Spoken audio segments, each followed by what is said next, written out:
Hello, GaryCon. If you haven't seen me before, my name is Theo, and I'm the co-proprietor of the Gallant Goblin. You can find us everywhere, really, but our main base of operations is over on YouTube, where we showcase and review everything TTRPG. From minis like these, to terrain, to accessories like dice and dice towers, to adventures and source books. And over the years, we fell in love with the products put out by Steamforged Games in particular. And eventually, they became one of our sponsors and supporters. And I was really happy when they reached out to me and were like, hey, Theo, can you talk to the folks attending GaryCon this year about all the cool stuffs we've been making for 5e? And of course, I couldn't be happier too. So today, I want to tell you mainly about their epic encounter boxes. These are RPG Night in a Box, and they're great for both new and experienced GMs. Now, I only have time here to give you a brief overview of what each set contains, but if you want to see more, come find the Gallant Goblin over on YouTube, where we have full reviews of these, plus some 200-odd other reviews so far that I hope you'll enjoy. Now, in broad strokes, each of these boxes contains everything you need to run a one-shot or mini-campaign with your group using the 5th edition rules that you already know.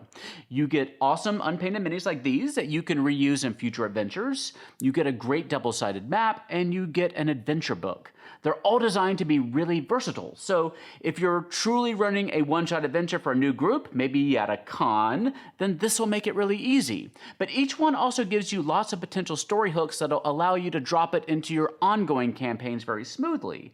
So maybe if one of your key players can't attend a session or two of your Icewind Dale Rime of the Frostmaiden campaign, you can just pull one of these off your shelf and run the other players through a little side session involving a frost giant instead of having to continue the main plot of your adventure without having everyone there, but you can still have an epic time.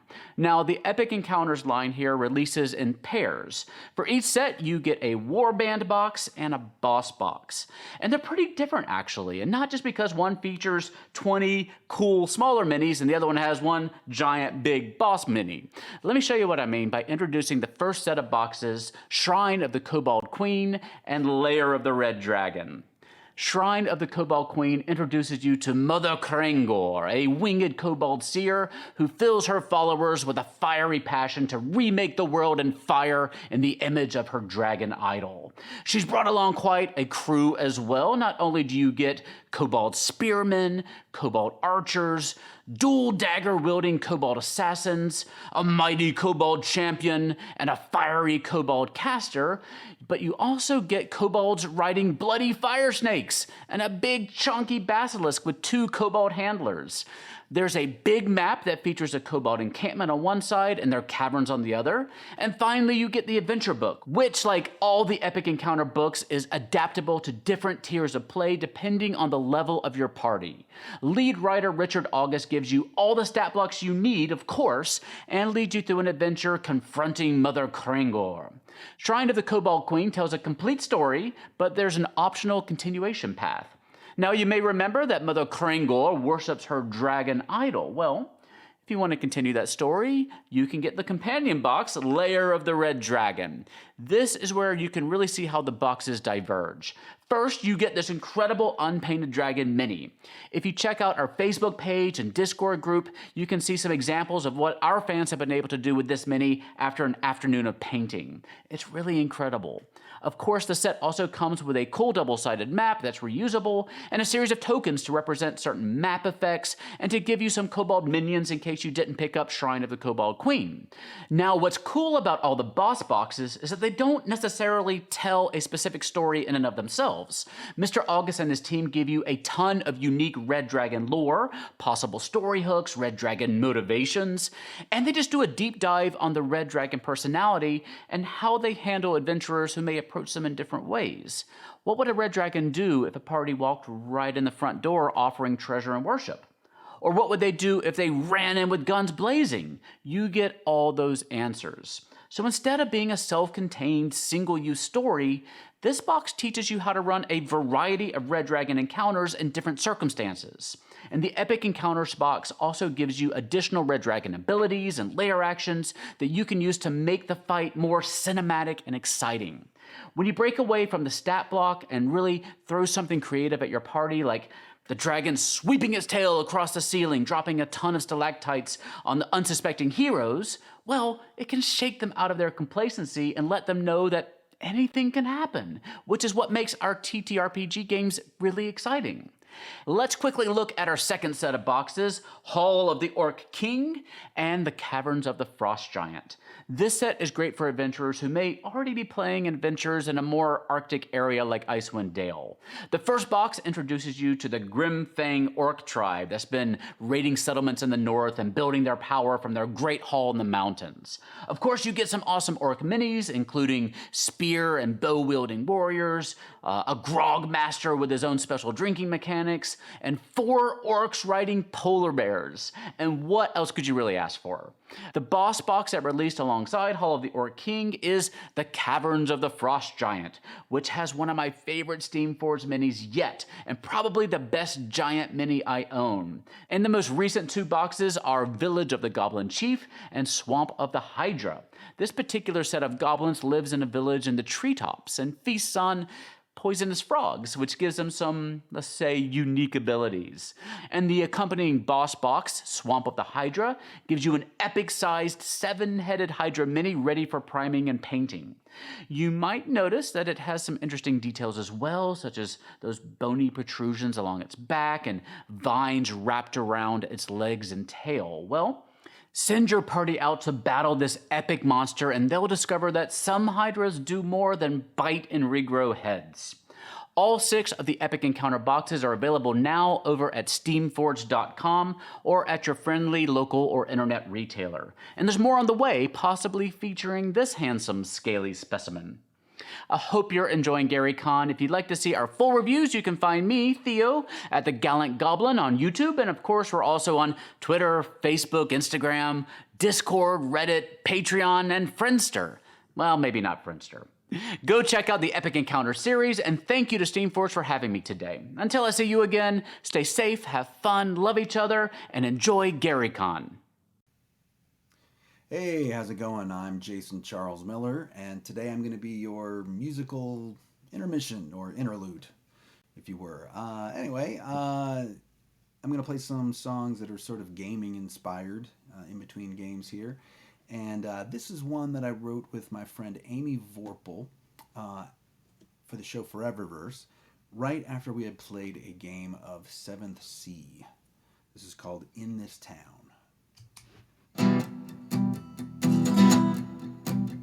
In this town, they don't know your name. No one cares, you gotta make your own way. After every word that you say, in this town. Town, people pass you by. They'll look at the ground before they look you in the eye. You can't tell the truth from a lie in this town. In this town, you learn how to make it alone. In this town, you forget how it feels to be home. In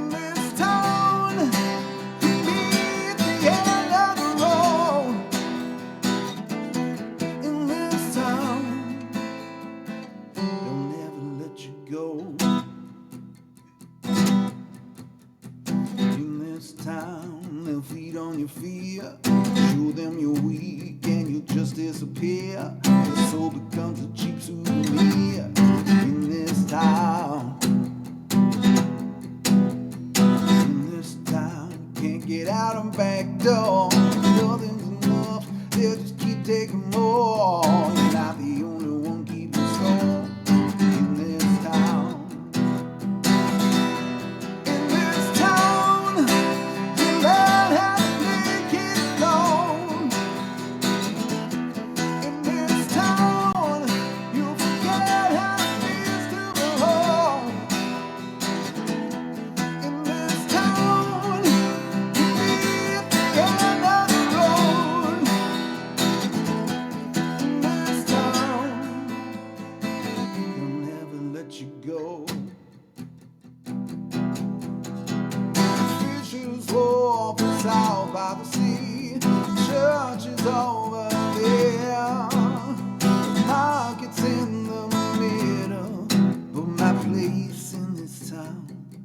might always be nowhere in this town. You learn how to make it alone.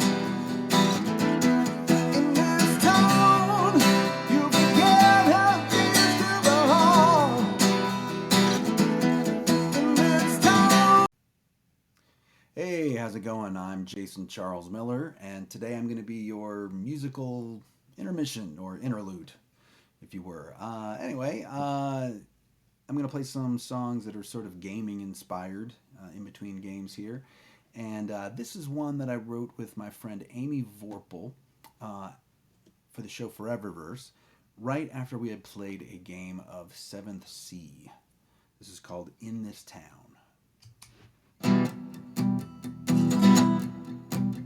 In this town, they don't know your name. No one cares, you gotta make your own way. Live to every word that you say. In this town. In this town, people pass you by. They look at the ground before they look you in the eye. You can't tell the truth from a lie. In this town. In this town, you learn how to make it alone. In this town, you forget how it feels to be home. In this town, you meet the end of the road. In this town, they'll never let you go.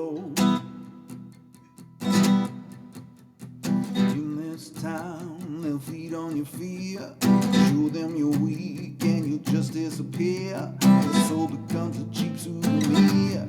In this town. In this town, you can't get out of back door. Nothing's enough, they'll just keep taking more. You're not the only one keeping score. In this town. In this town, you learn how to make it alone. In this town, you forget how it feels to be home. In this town, you meet the end of the road. In this town, they'll never let you go. Fishers off south by the sea. Church is over there. Market's in the middle. But my place in this town might always be nowhere. In this town, you learn how to make it alone. In this town, you forget how it feels to go home. In this town, you meet the end of the road. In this town, they'll never let you go.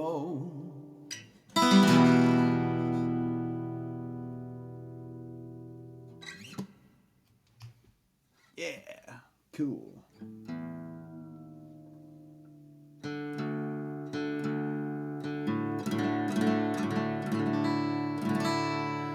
For this next one, I thought I'd play one. This is on my album Uncountry, and the song is inspired kind of equally by the gold rush of 1849 and the Fellowship of the Ring, when our heroes go to the old forest and have to battle the tree. This is called The River.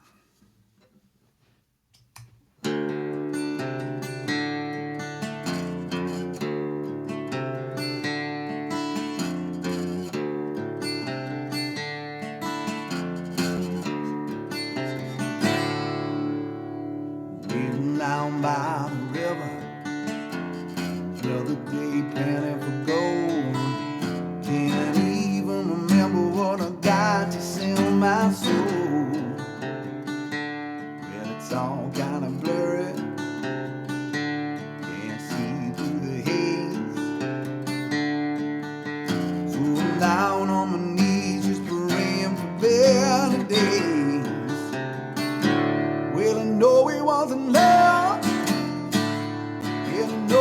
wasn't money. Might as well be religion, 'cause my hair feels kind of funny. Didn't know he wasn't straight. Didn't know he wasn't power. 'Cause I'm going blind, getting weak no matter what.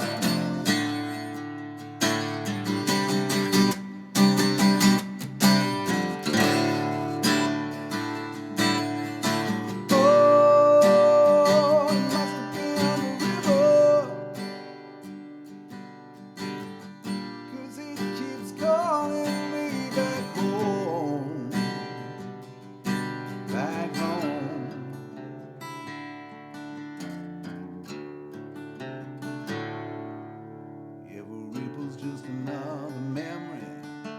Every wave's another sweet song about the years gone by and the tales of right and wrong. So I looked into the world, yeah, I looked down deep. Everybody's looked back and said the soul is hard to keep. Yeah.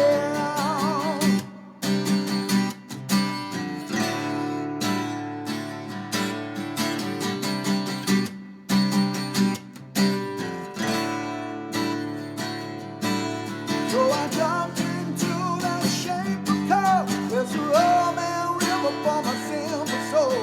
As she dragged me to the bottom, I lost my last breath. Then I put him in a stranglehold, and I dug him out of that deep dark hole, and I ripped my spirit from his willing hands. Oh.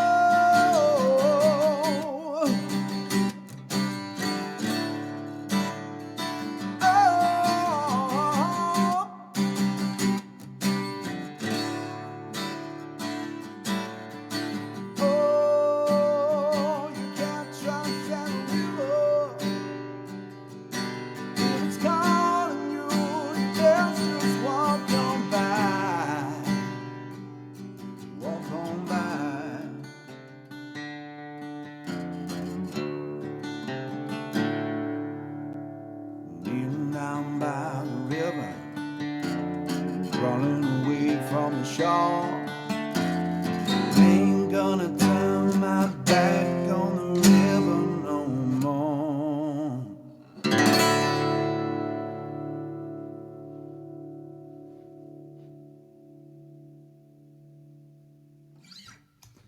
All right, well, I will be back later. Thank you to Luke Gygax for organizing Founders and Legends. I hope you guys are having a great time.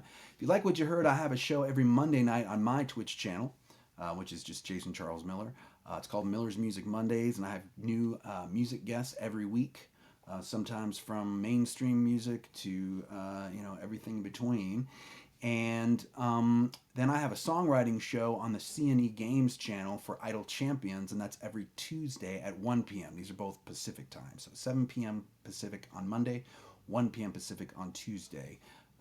Thank you so much. I hope you're enjoying this great day of gaming, and I'll see you soon. Hello and good morning. Welcome to GaryCon number 13. Boy, oh boy, that's a lot of GaryCons. Thank you guys for being up this early and also for donating so much money to Extra Life.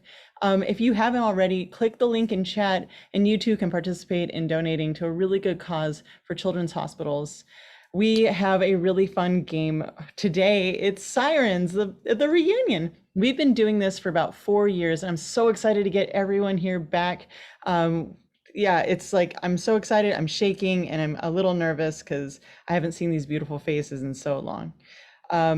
We have a lot of fun today, some music, some drama, some murder, and it's all going to be soundtracked by Drake Mephista's Diamorte band. The music was performed by the Budapest Symphony Orchestra, and that's going to be our soundtrack. We have permission from them. If you want to go and check this out, get the book, The Red Opera. It's a Warlock book on Drive-Thru RPG, and there's QR codes in the book. that you can actually have the entire soundtrack and play it for your game. So we are about to start. Before we start, I want everyone to introduce themselves and a brief description of your character. We'll start with Kelly. Hello, everybody. I'm Kelly Lynn D'Angelo, and I'm playing Phalor. She's a female tiefling bard, and that is her. Cool, thanks. And then we have Christina. Hi, my name is Christina Ariel, and I will be playing Ariza, and she is an Aasimar cleric bard with a great, terrible sense of humor. Who you can also see on Idle Champions. We're very excited and proud of you, Christina. Cynthia. Hey everyone, I'm Cynthia Marie. I'll be playing Duracell. She is a fire, lava, genasi, bard, and a wee bit of warlock kind of tossed in there. We'll talk about that one later, but just really excited to be here. Yay! Jason. Hey, how's it going? I'm Jason Charles Miller. I'll be playing Brig Hellclaw, who is a bard / rogue. And I will say is the very first character that I ever put into an account on D&D Beyond. So that'll show you like how long Brig's been around. A long time. I just found it's like, oh, my first character on there. Cute. Kurt. And finally, I'm Kurt Caceres. I play Cadmiel. I'm a Tabaxi bard, and it's good to reunite. I haven't seen these guys in like 3 years, some of you, and it's going to be good to bring this character back from the storyline long time ago. Yeah, awesome. So a little bit of house rules for everyone. If you drop your dice, you get disadvantage. If I drop my dice, I also get disadvantage. If you want to cast a spell, have it in front of you ready to go. And also don't forget to work with each other. I do that cool Voltron-y thing where if you work together, I will boost up whatever your abilities are.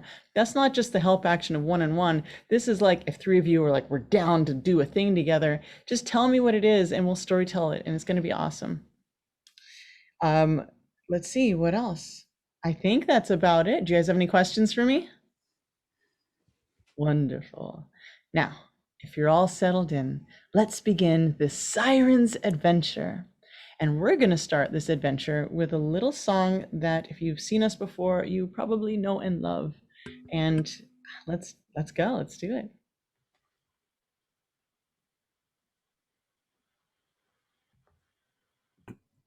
Kelly, right? Yes. Okay. I'm like, do you want me to play guitar or do you want me to just start singing? There we go. There's a light at the end of the tunnel, though the cobblestone gives us away. We'll roll with the punches and carry on, singing hum-dee-da day. The road up ahead's filled with strangers. There's monsters and creatures unknown. But with you next to me, I'm lively and free. I'll never feel lost or alone. 'Cause there's a light at the end of the tunnel, though the cobblestone gives us away. We'll roll with the punches and carry on, singing hum-dee-da day. There's darkness and danger around us. There's always a trap at our feet. But with you by my side, I'm here for the ride, whatever the troubles we meet. 'Cause there's a light, the end of the tunnel, though the cobblestone gives us away. We'll roll with the punches and carry on, singing hum-dee-da day. Singing hum-dee-da day. Yay! Oh boy, that was way harder to do without you guys sitting next to me. Yeah. And Kelly, I saw your guitar earlier, so I thought you were going to play. I'm sorry. That makes total sense. And then I strummed it and I said, "Whoa, no, not today." I didn't hear that. Okay. It was very out of tune. So the last we found you guys, thank you so much for doing that. That was really special. The last we were with you all, you were on an island, the islands of Siena Una, and you were on vacation. I do believe Brig was wearing a Hawaiian shirt and some zinc on his nose. You guys had a wonderful time. And now you are back in Waterdeep. It's been a year, a whole year since the band has seen one another. And you are at the Yawning Portal, which has been completely fixed since not Girasol, but Ghost broke it. You guys are sitting at one of the tables next to Mert, the moneylender, and are just catching up. So take it away. Catch up, folks. So that's when I decided maybe I just, needed to do a little bit of a glow up. So I ended up spending the better part of last year going on a big, long quest around the countryside, just trying to understand how you all behave, outside of the Underdark. And I think I got a pretty good idea about, customs and some of the things that maybe I was doing that were a little bit out of the ordinary. Oh, so, what a relief. What is this glow up situation? I don't. So you fixed your hair like I did. Got it. I understand. There's a glow up situation like Orisa likes to do all the time. Yes, and I literally glow up at night now. It's a thing. But we'll talk about that another day. But the fact that you learn all the different customs in the regular world is a relief to me, because I remember all those different times when you were trying to maybe adapt to a culture that you weren't sure of, and we had to smooth things over. So I'm glad that you're learning. I think I might bring it up. I did have several flings, and now I'm an experienced young woman at the age of 20. So, wow. Were you flirting? Oh, I was flirting. Did you? I some of them were really. I think I scared most of them off, but I learned a lot. So what did you learn? Thought I muted. Oh, I learned where things go, and I'll just leave it at that. That is a very good lesson to learn. I'm proud of you. Maybe you learned too much. Well, to have gone from my first kiss to that in a course of a year, there's a lot more to explore from what I can tell. You seem very self-assured, and it looks good on you. What about you, Orisa? Oh, what haven't I done? Sang a couple of things, went on a couple of adventures. I was at sea. Oh, I set something on fire recently. That was really fun. I didn't intend to. There was an oil spill, and I kind of, let's throw some fire on this and see what happens. And, it's neither here nor there. Someone messed with my outfit. I met a little Holophant, and she took my white clothes away, and she turned me into a red panda. So that was fun. But she used feathers instead of fur. Let's see, I've fallen on my face a couple of times. Oh, there was that nasty rumor that was going around town. That was wild. I don't know how they get the news through Waterdeep that quickly, but when they see something, they jump right on it. Other than that, I've just been working on being fabulous. Working or succeeding? Because I see success here. Well, I had a bit of a case of the SADS, and I decided the best thing for me to do was to dive wholeheartedly into the things that I love. So it's just been music and merriment and mischief. Well, that sounds fun and amazing. And I got to say your wings are glowing. Have you conditioned them or something? They are just so big and beautiful.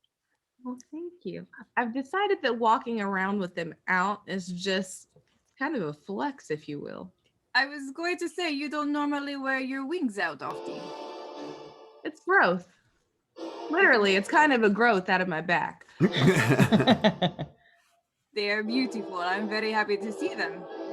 Where have you been, Girasol? It's so nice to see you. Likewise, well, I've been doing a lot of studying for with a couple of different mentors about some situations that may have seen the last time we all met up. But I think I have everything under control now, and so I have just been around Waterdeep, just keeping an eye on things and making sure things do not catch on fire. Keeping an eye, which one? Ha! All three of them. But I'm having some of that under control, so we don't have to see scary face all the time. It's quite nice. But yes, I've been studying with a lot of people. Your hair Greg, is what about fabulous. you? Thank you. You're going to catch up to Xanathar soon. Hey now. Everyone roll a perception check. Except for Girasol. Because she doesn't need to. Which eye do I use? I got an you guys 11. 11. Would it be okay if I 25. explain the eyes to people real quick? Yeah, go for it. Awesome. So Girasol has 3 eyes. She has one up here that gives her some awesome powers to look at her friend's aura. And she has a black eye kind of hanging on with some ichor that she acquired in the Underdark that allows to see through magical creature type stuff, invisibility, magical creature stuff. Detect magic. That one, detect magic. Thank you. I was like, what was the thing? Like, whoa, that sounds extra powerful. What did I miss? Mm-hmm. Yeah. So she has 3 eyes. Let's see. What'd you guys get for perception? We got an 11. What else do we get? 25. 25. 6. Jason? I got a 6. 6. Ariza, you can clearly see she has a patch of makeup in the shape of an eye right here. But it's like she's trying to cover it with normal makeup. Did you get a new eye, or did you tattoo one on your face?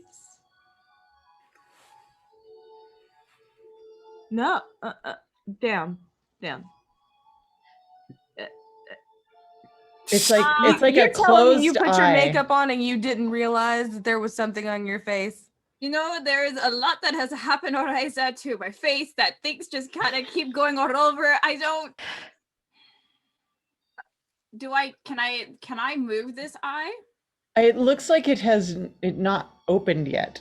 It is like forming underneath your skin at this moment. Oh, wait. Welcome back. Thanks. What? You know, we'll keep that as a surprise. I have a feeling that might do something. Oh. And you see her like whip out like a journal and like start writing like vigorously like about all the notes. You can see all the notes that she's had over the past year of what she's been learning. You've been keeping a diary? So to speak, more like experiments of what is good and what is bad and what doesn't work. Evidently, actually something that I did in the past did not work, which is why these happened. Yeah, it's actually a really good idea. When you think about the amount of trauma that we've experienced in the last few years, just going on adventures and almost getting blown up, Avernus. I mean, didn't you die for like a minute? Mm-hmm. I mean, I'm just saying, I sold my soul, collectively, you sold your soul. Yeah. Like, I mean, haven't gotten It was a collectively, there's some dirtle? stuff we could do. Okay, can we talk about that for a moment? Yes, I died. I died. And the reason why I came back is because I sort of made a thing. I talked to somebody and they let me escape. Either one, they allowed me to return back to you guys. So I'm alive again, which is great. No? That's fantastic. I'm that part is amazing. Let's get back to the part about what deal you made. Bartender, drinks, please. Bonnie comes walking up and kind of voluptuously kind of saunters over and is like, "Oh, it's good to see you again. Don't break the place." And then she hands you guys all shots and walks away. Brig, is there anything you did that potentially put us in a compromising position that we should know about before we continue on? Oh, I, you know, I don't fully remember. I mean, I've basically been the last year been going up and down the Sword Coast. I've been studying, but I've also been playing gigs. You know, Waterdeep, Neverwinter, you know, down to Candlekeep. They didn't really like my music down there. I did read a few books down there though, that's for sure, and They're very stuffy. They're got very into a few stuffy. Candlekeep adventures. But other than that, no, I don't think I did anything to piss anyone off. Book plug for you. Book plug. Well, that sounds really nice. If only I could read. Ugh. Still working on that. You're learning the cultures of the upper world. One day you're gonna learn to read. I know it. I believe in you. Well, I'm not just going to say this, but I did get your most recent release, Brig. I know you've been doing some solo stuff and it's real good. So just wanted to let you know. Well, thanks. I mean, you know, when you know, when you can't find your fellow band members, sometimes you just got to go off on your own for a little bit. But now hopefully we can do some more music together. We're back together And for the most with part. that, landing on your table, thump, is a tabaxi, and there is a human male, just like this giant thug dude, just punching him in the face. And he looks over and sees you all. Ooh, hey, don't. It's you. It's you. Hey, can you give me a hand, please? Can you? I need some help. Cadmiel, what are you doing? What's happening here? Just we'll talk. Just can you get this? We're off guy- duty. You guys look over and this guy's like on top of him, just punching him. And behind him, coming flying from the crowd, behind him is a halfling that screams, "Bar fight!" And everyone roll initiative.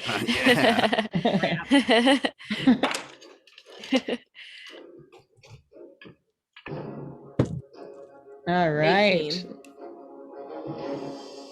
Okay. Christina got 18. I got 12. 17. Okay. 9. Let's see, so 12 would be. What'd you get, Cynthia? 17. All right. Kurt, what did you get? 4. Yeah, I rolled a 4. 1. Perfect. Awesome. Don't forget in my games, guys, if you roll a 1 in combat, not for initiative, in combat, you have to roll damage and tell everyone how you hit yourself. So, first up, we have Christina. Ariza. All right, so there's someone like on the table directly in front of me. Yeah, it's more like Kurt is prone on the table. This human is on top of him, and just landed on top of him is a halfling punching him in the back of the head. And now Okay. people behind them are starting to fight as well. All right, so I am gonna pop up my quarterstaff, and I'm going to swing at the halfling. Awesome. Swing it. Oh, and it's an 11. Womp. Will not land. No. Okay. Is there anything else you'd like to do? Get off my table. All right. Next up is Girasol. Hi, excellent. Well, I'm gonna just go pull full rapier out, and I'm gonna kind of slice at the thug that's over Cadmiel. All right. That's 18 to hit. That definitely hits. Sweet. Actually, let's do this. I did not have a D8 with me. Oh no! No. Thou shalt always have a D8 upon thee. That's I like know. the I 20th know. commandment. You can roll Uh, in D&D Beyond. Yes. That's what I just did. So damage is 8. All right, 8 points of damage to this guy. Give him another black eye.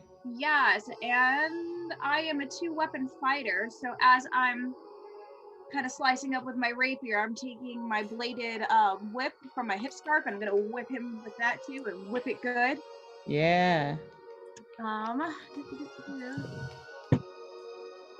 Baby. That is a 23 to hit. Holy moly, that hits. And I think where did my notes go on that one? That is again. There we go. That is a 10 damage coming in. Nice. And this was both to the thug, right? Correct. So that was the Cool. 1-2 punch there, and I'm not gonna use any bonus actions. So unless if for flavor, if it's okay, can I give a hand to Cadmiel to get not prone? Are you prone essentially? Because you're in the bed? Yes. Yes. Yeah, so he's basically grappled with this thug has grabbed him by the collar and is punching him in the head with the other hand. So Okay. you can attempt. Well, that would be an action to pull him. Okay, then just kind of like staying on guard to like Yeah. help him out later. All right. That's what friends are for. Okay, that's the end of your turn.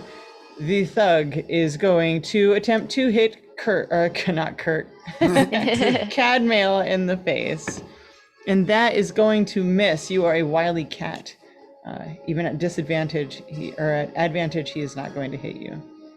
However, the halfling is going to jump off of the thug and he's going after Brig. He jumps and is going to attempt to land on your face, Brig. And that is an 18 to hit.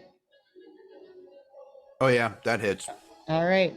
So this little guy just jumps on your face and is, he's kind of like all up on you like this, and he hits you, and you take 4 points of damage as he's very excited to be in a bar fight. Roll me insight, Brig.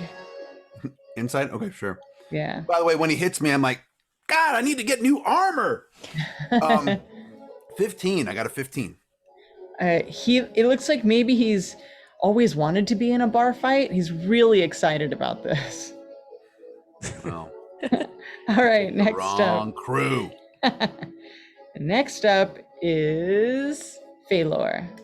Okay, so I'm going to like jump on top of the table, like as best as I can, and then I'm going to say to my crew here, keep your eyes closed. Close your eyes. Okay? Each one. Close them. And then I start to do hypnotic pattern, which is I create like a twisting pattern as a color in a 30 inside a 30-foot cube. So it's like this humongous area, and everybody who can see it has to make a wisdom saving throw. And if not, they're charmed. All right. So what's your DC? 16. Oh my gosh. Okay. So both the thug and the halfling are like looking, and they are charmed. However, you see that Mert looks over and is like, oh, what in the earth is going on over there? But nobody else seems to be charmed. But yeah, the halfling and the thug are both charmed. And then after I do that, it's like kind of I'm painting patterns that are like really, really pretty and kaleidoscopic. And then I look at everybody and I say, we have exactly 1 minute to figure out what to do. So this is it. While they're here right now, we have 1 minute. What do we want to do? They're dazed. Does anybody want to hook Cadmiel up? Sure. I reach down and pull him up. You Thank now you. have a Cadmiel. Thank you. And I'm holding a mug of ale, and I pound it, and then I want to hit the human in the head with it. Okay, on your turn, you'll be able to do that. Oh, Okay, so that was Phalor, and then next up we had Brig, and then Okay, but Cadmiel. who who's not charmed Everyone else in the bar that's fighting is charmed or is not charmed. is not charmed. Okay, Right so the now, both halfling the on me, thug. I can wail away on the halfling on me. Yeah, so Get check on this me. out. You have this halfling who's holding on to you like this Mhm. and is also like looking at this kaleidoscopic feature. Right. Well, he needs. Would I know that if I hit him, would that knock him out of the being charmed? I would probably know that, right? We've done that before and it's happened. So I Okay. think you might know. But I also don't care. So if you want to hit him while you can. No, it's fine. I'll just see whoever else then is not charmed. So you're saying everyone's charmed? Just the thug and the halfling. There are a bunch of other people fighting because the halfling yelled bar fight and that ensued a bar fight. Okay. Well, I'm Yeah. just gonna hold my action then. All right, cool. Cadmail. Okay, so I changed my mind since it wasn't my turn. I pound the beer, and I sit down and I look at the human, and I take off his top. He's wearing whatever he's wearing. What is he wearing? What do you want him to be wearing? Well, he's just wearing a regular just shirt. Nothing spectacular. And I take it off, and I want to pull down his pants and leave him standing there in just his underwear or whatever he has underneath, so that when he wakes up from this, he finds himself in a predicament. Awesome. So instead of hitting his head, I want to basically leave him in a vulnerable position for when he wakes up. You want a Cool. panda? Pants at the ankles. Awesome. Roll me sleight of hand as you're attempting this, but he does have some armor on it. So roll sleight of hand, please. So he Yes. can get his belt 21. off. Awesome. Your feline agility is quite amazing. And with 2 swoops of your cat hands, this whole situation happens. It's kind of a free-for-all right now if you as a group would like to do a thing before we get back to the top of the round. Since I held my action, I saw Cadmail do that, and I thought it was a great idea, so I do the same thing to the halfling. I'm going to assume you remove him from your person. Yeah, I'd like slide him off and pants him. Okay, cool. All right. So you guys both have that. You have a moment for everyone to do something before the entire place activates. I would like to go into the thug because the thug is still all over the place, and I'm gonna take my weapon. I'm gonna kind of tap him on the shoulder, so like just making like a short cut. But I'm actually using booming blade against him. So he basically, if a target willingly moves 5 feet or more, then the target will take 1d8 of damage. So basically, I'm just making him like not move, otherwise he's gonna take damage. Cool. So can you read hypnotic patterns damage situation, please, Kelly? Yeah, there's actually no damage with hypnotic pattern, but the thing is that the spell will end for an affected creature if it takes any damage or if somebody uses an action to shake the creature out of the stupor. So right now it seems like we're okay. It lasts for exactly 1 minute. So cool. That's about it. Awesome.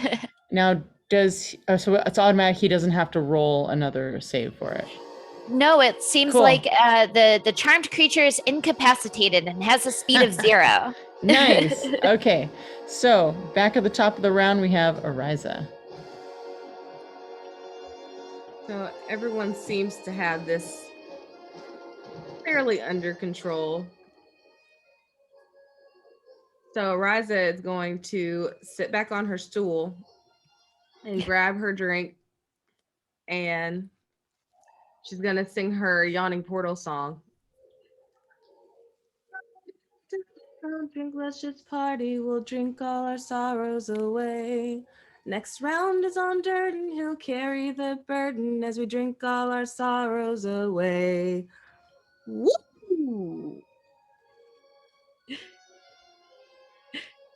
You guys got this. Cool. Roll me a con save, pretty please. You're so funny. 12. Nice. Fall off the You table, seem fall off the table. You seem pretty okay. You're like, all right, I'm getting a little buzzed, but I'm not completely drunk. Everything's good. Everything's fine. All right. If that is the end of your turn, next it will be Girasol. So I think after, do you want me to roll for the booming blade situation? Yes. Okay. Ooh.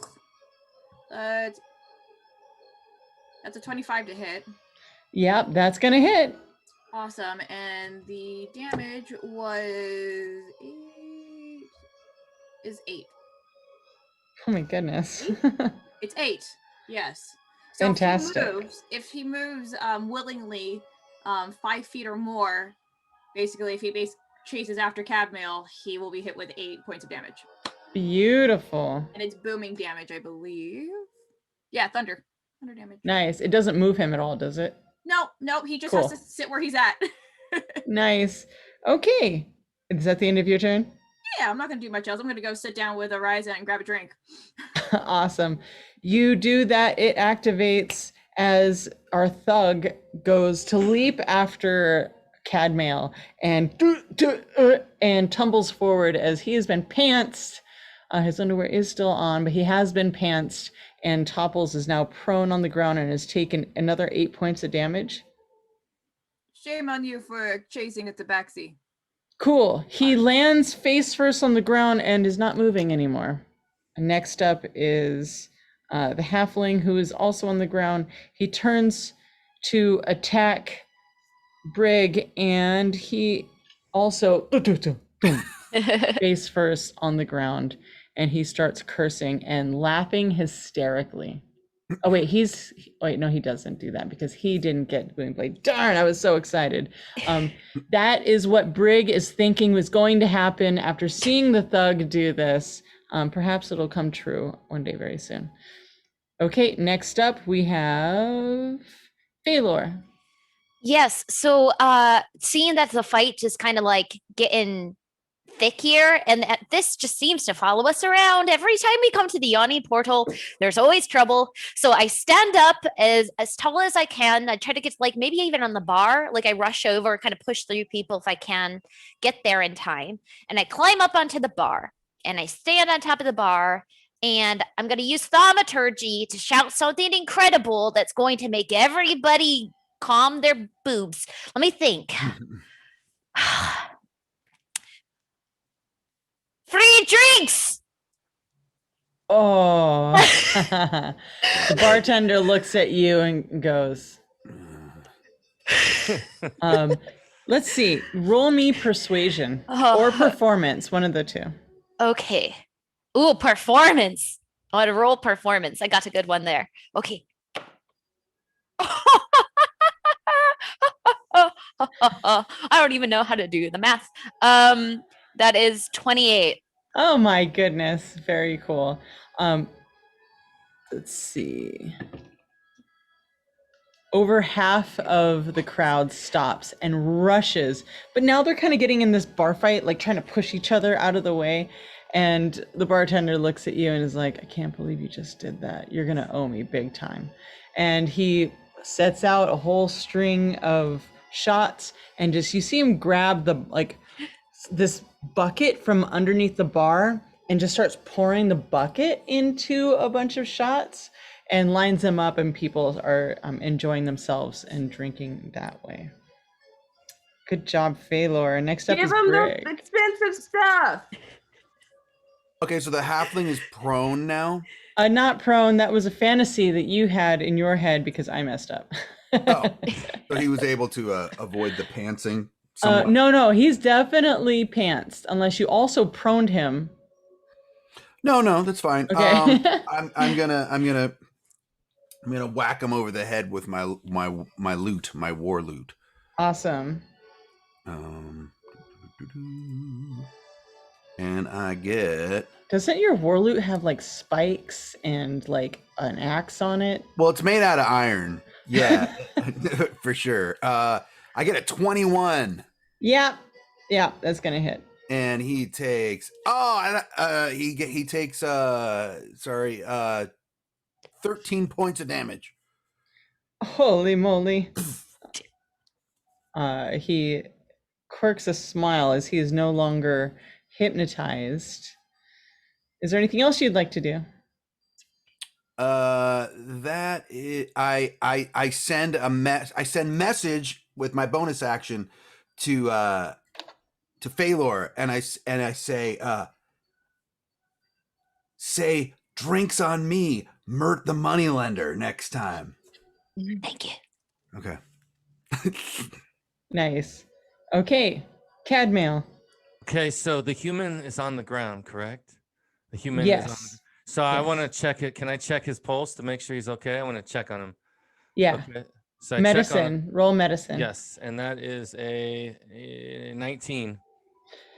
You check his pulse. He's still alive, but you also smell his breath and hear that he is now snoring.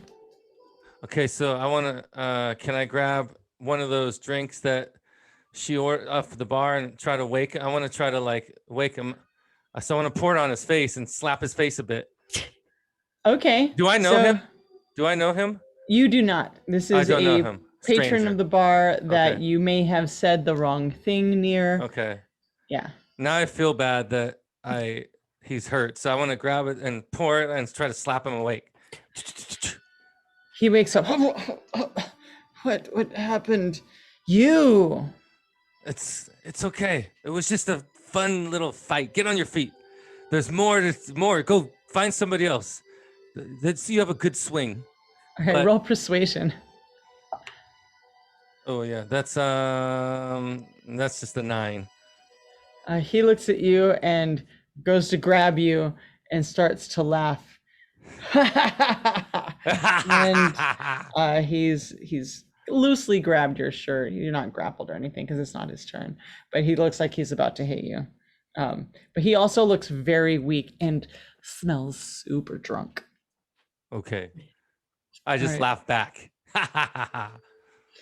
Cat and man are laughing in each other's faces.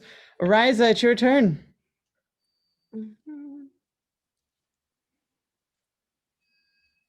So Raza goes and has had another shot in this time. And she turns around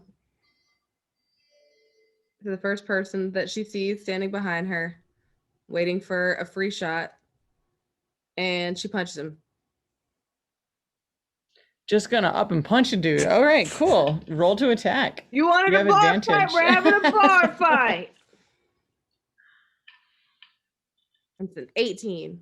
Nice. That definitely hits. Let's see how they respond. This is an elven man, and he's like, why would you do that? I thought it was what we were doing. I'm sorry. Roll damage.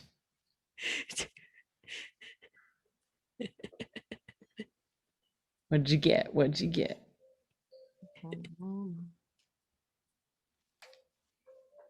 Oh no, what'd you do?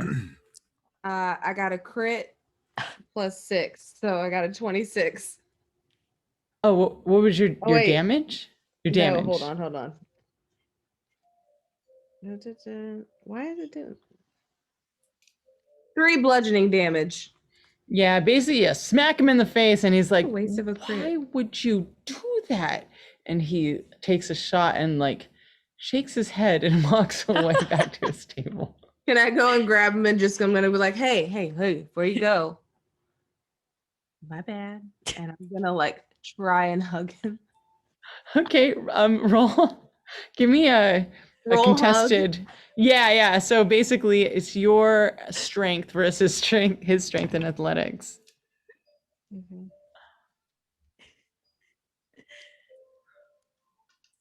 What'd you get? A 7. Cool. He rolled a 3, so he's just like, oh, okay, all right, just not everyone here wants to fight. And he kind of shakes it off. You see that he's like palmed 2 more shots. Come back. No, it's okay. And I'm just gonna start chasing him around the bar and be like, I'm so sorry. I've got some things I'm working through, but that's not your fault. You guys see Ariza run across after this elf is just like, stop, Get off of me. All right, next up is Girasol. Jurasil's sitting in the midst of chaos, like one drink in hand, just being like, why? Why again? And basically she wants to quell the situation. She doesn't want to fight really much anymore because she has a feeling, she has a sense, I don't know, pick an eye, that something worse is probably going to happen real soon. So instead of wasting her powers, she's going to jump up onto the table. She's going to sheath her sword. She's going to start tying her scarf back on her hip, and she's going to start belly dancing, basically looking at Brig, but like, give me a beat, and like she just starts belly dancing to try to like distract everybody and like people like calm the flip down. Cool. Brig, are you gonna throw down a beat? Are you gonna throw down some music? I was throwing down a beating, but I can throw down a beat. Yes. Do you need me to do any performance check? What would you like? With his help, you can roll performance at advantage. Woot woot. Woo! So I'm gonna take the good one, the 19, 27 in performance. Hot damn! Wow. Well, very your nice. specialty. Yes. Okay, go for it, Brig.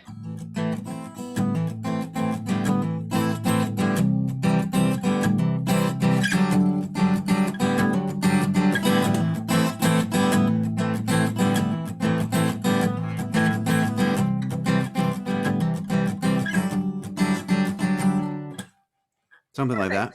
Yeah. Cool. Awesome. That was really cool. I was like waiting for the whole thing. I thought you were about to start singing, and I was like, yeah. Yeah. Yeah. Cool. When you do that, the entire crowd kind of settles, and Girasol, you were on the table, so you saw an adventuring group come up out of the yawning portal, very newbie looking, like they were on a tourist trip just down to the first level. They come up and they saw the bar fight, but the bar fight just stops as they jump on a bunch of people and land on the ground. And then kind of get up and nervously like, oh, all right, fine. Everyone settles and they start murmuring, and everyone gets back to what they were doing before the bar fight. The guy in front of that's holding on to Cadmail kind of pats him on the shoulder and goes, and then gets up and walks away. The halfling shakes off and he's like, oh man, that was so much fun. I didn't want it to end. Well, there's more party later on, just not right now. We are trying to catch up. You Fine. all came at the perfect time. I missed you. I haven't seen you in so long. And it's like you just came out of nowhere right when I needed you. It's good to see all of you. But I do have a bone to pick because you guys left my home in shambles. Well, on that note, I think we should probably leave the yawning portal, don't you think? Hey, we're a bunch of musicians. You think we know how to clean? It Come on. looked like you had a lot of fun. When I returned home, it took a lot of cleaning. So thank you in return. But you made up for it by saving me right now because that could have gotten bad. So it's good Did to you see clean all it of you. yourself? I did. My workers were away on vacation, and I do not Okay. like a dirty home. Sure, buddy. You know how cats are. We like to clean ourselves. Well, that's we true. like it. Yes. Well, We if you're like a it cat, why clean. do you have a bone to pick? You guys are watched as behind Cadmail, shaking her head at you, is Bonnie the waitress, and goes, well, who's gonna pay for all this damage? You guys wrecked the place last time you're here, and now look at what you did. And there's just broken chairs, broken tables. People kind of have like pushed them aside, hoping no one would notice. And Bonnie is like, what are you gonna do to pay for all this? How about I play a song and I'll take donations and we'll give it back to the bar? Roll persuasion. Okay. Sorry. 11. You've got to work it off once a day for a week. I lean over to Cadmel and I go, "Are we even now?" Well, even more. Bonnie, I think you still owe me for a few performances, and I have my tab. How about we just settle it and make it even on that? A cat with a tab. I like it. And a bone to pick. You guys are full of puns today. Okay, one song and donate it to the bar, and yes, fine, but stop getting into fights here. It's very expensive to keep this place up with you around. Very well, I jump up on the stage and I go, ladies and gentlemen, so sorry for that interruption earlier. Please, I'm taking donations now to pay for the damages which we so haughtily caused. Let me dedicate this next song to our friend in the underground here.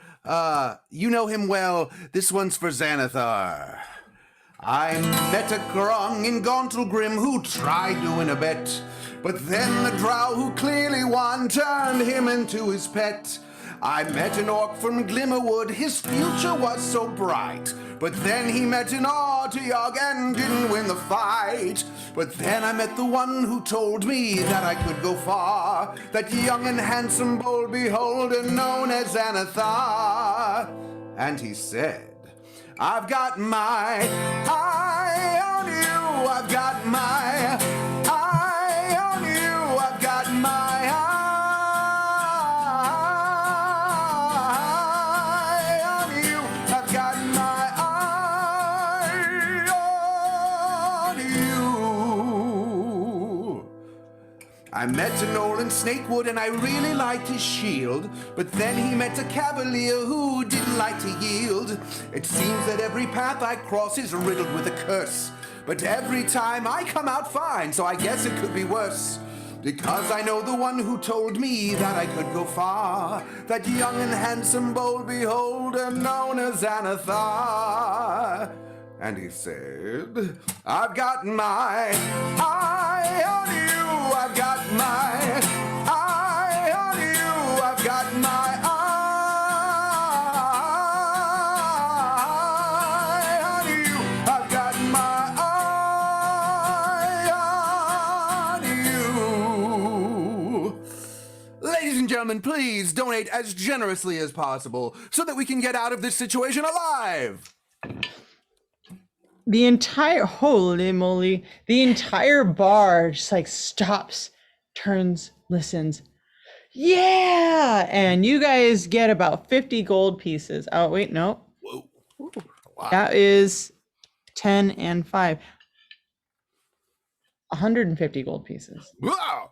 You guys got 150 gold pieces, and Bonnie is just like, yes, okay, thank you very much. I'm very grateful, and I'll see you here whenever you want to come next time. Next round is on us.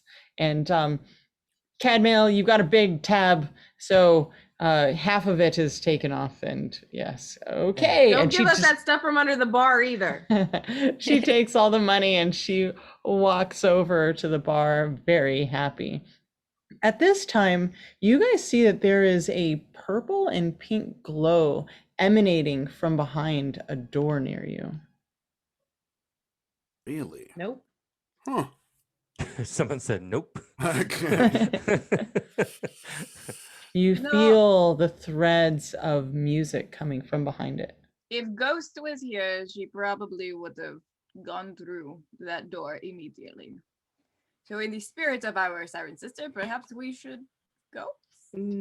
Or we could not do that, and we could catch up with our friends in a safe and contained environment, now free of bar fights.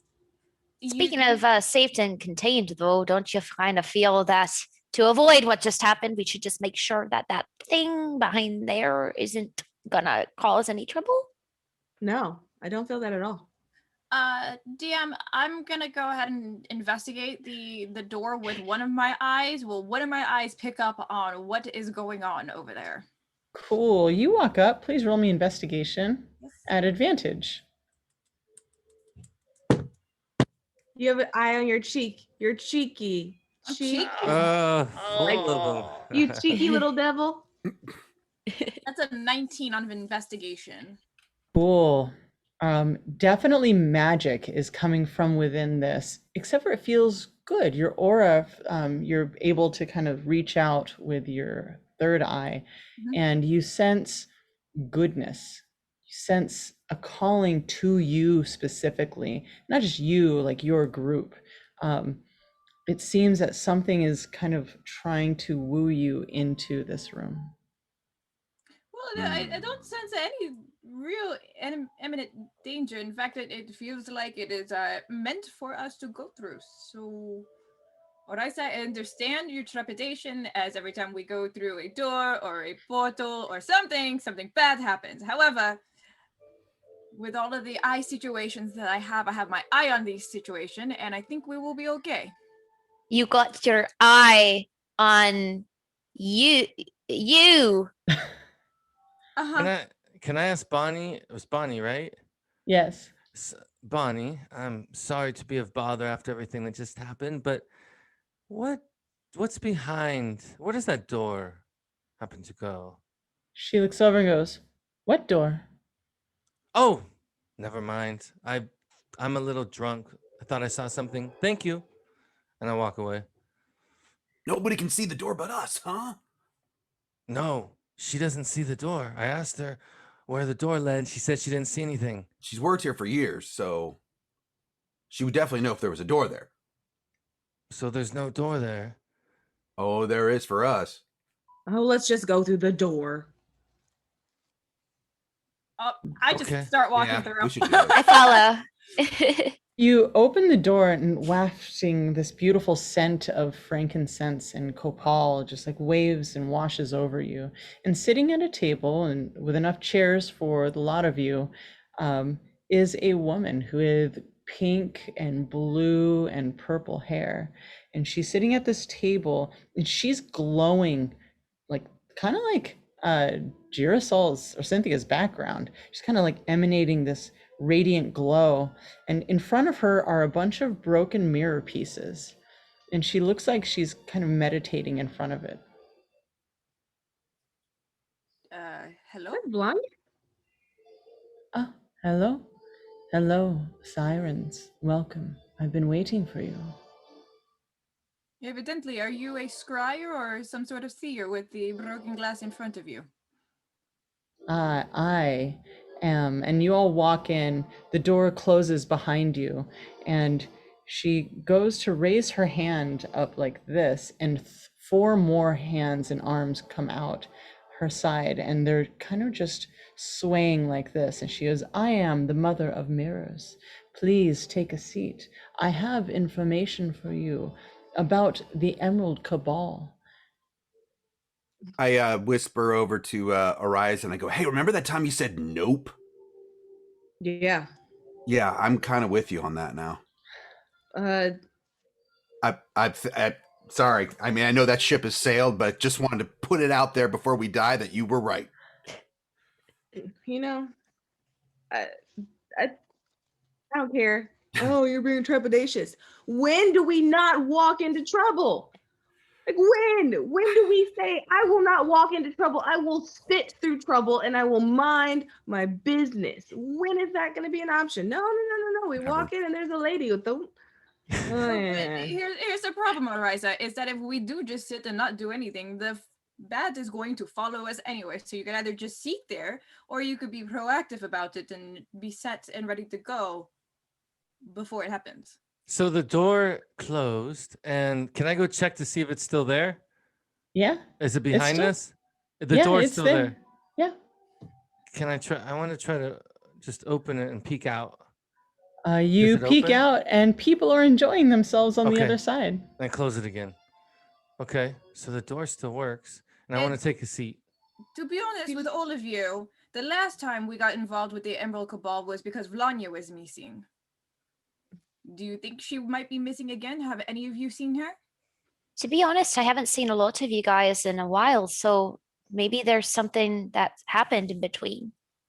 Last time I saw Vlanya was in a random battle formation, but we haven't really talked since. Well, at least she's not taken by. Okay. Mother Last of time I Mirrors. saw her, you all got me in a lot of trouble.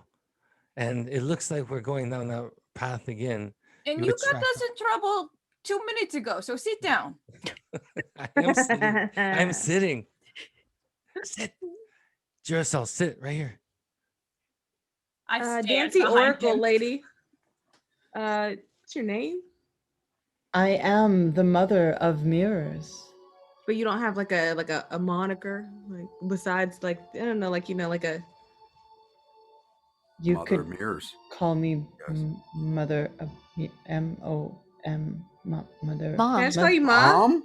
You couldn't Yeah. call me mom if you like. Okay, mom. Why not? Okay. Mom. Um, Mom. She looks very confused and kind of snaps out of it and goes, Mom. Mom. There is a great evil, and it has been growing while you have been on vacation. It is the Emerald Cabal. It seems they have acquired something new that has escalated and sped up the formula that they have put together for the elixir. They call it now the elixir of the gods. Of the I thought we killed gods? all those machines. Oh no. I thought we raged against all of them. The Brig, formula, make me a history check. Yeah. I think the plans, they still got the plans. Oh no. I got an 18. Cool. You remember that the last time that you came across the Emerald Cabal, this is when Girasol died, and you guys actually didn't end up defeating everything as planned. And you got sucked through a portal into hell. Oh yeah, that time. Sorry, it got a little cloudy ever since I sold my soul. And you sold your soul. Yeah. So I don't know any of this. So I want to ask her, Mom, what do you see in my future? There are many possibilities, and they all depend on choices. And you come in close, and she scatters glass on the table, these mirrors on the table, and you see like 6 different possibilities of a future for you. You are lounging with a bunch of friends in your estate in Waterdeep, in your giant estate in Waterdeep. You are stuck alone in a forest trying to fight a monster. You are with your sirens and you're singing on a stage. There's a whole lot of possibilities in front of you.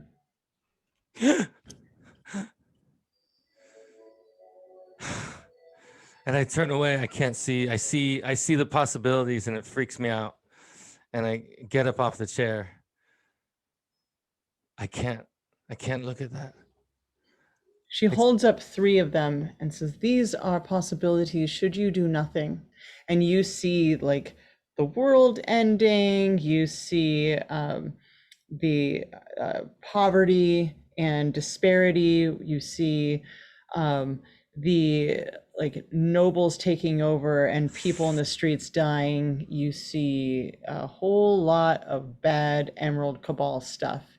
Like, but should you actually participate and try to defeat them, there are many more possibilities.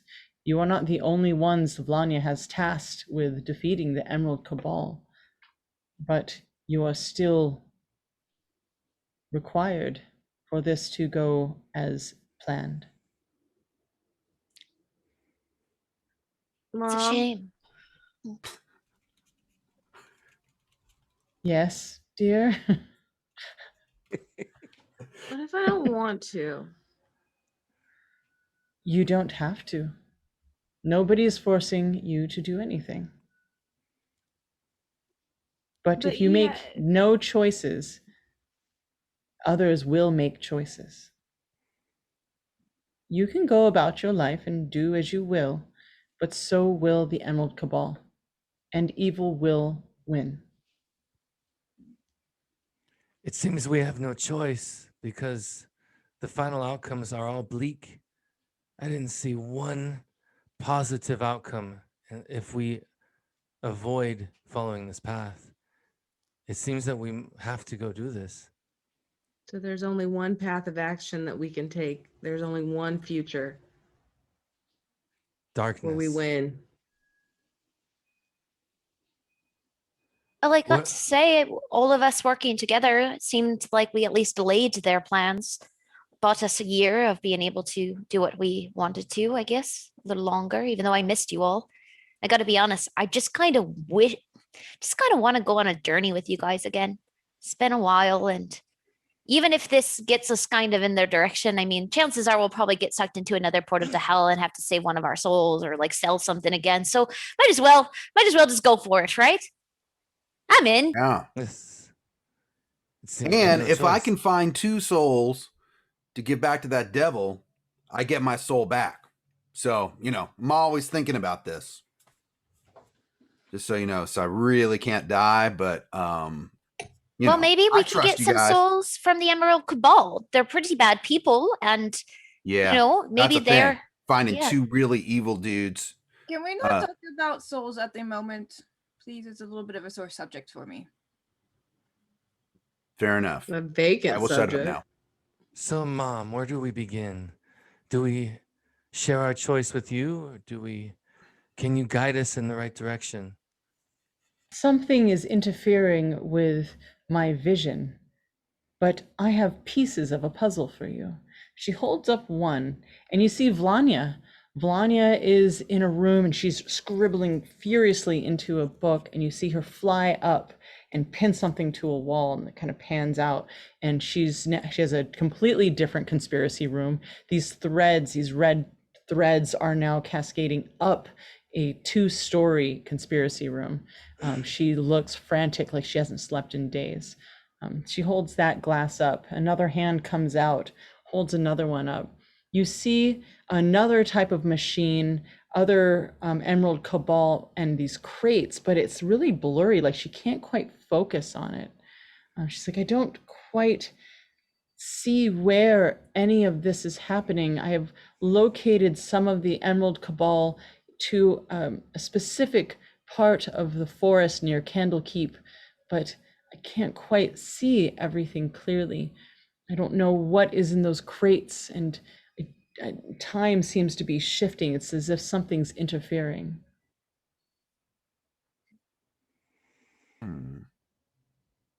Do you have any inclination of what it might be? Has this happened to you before?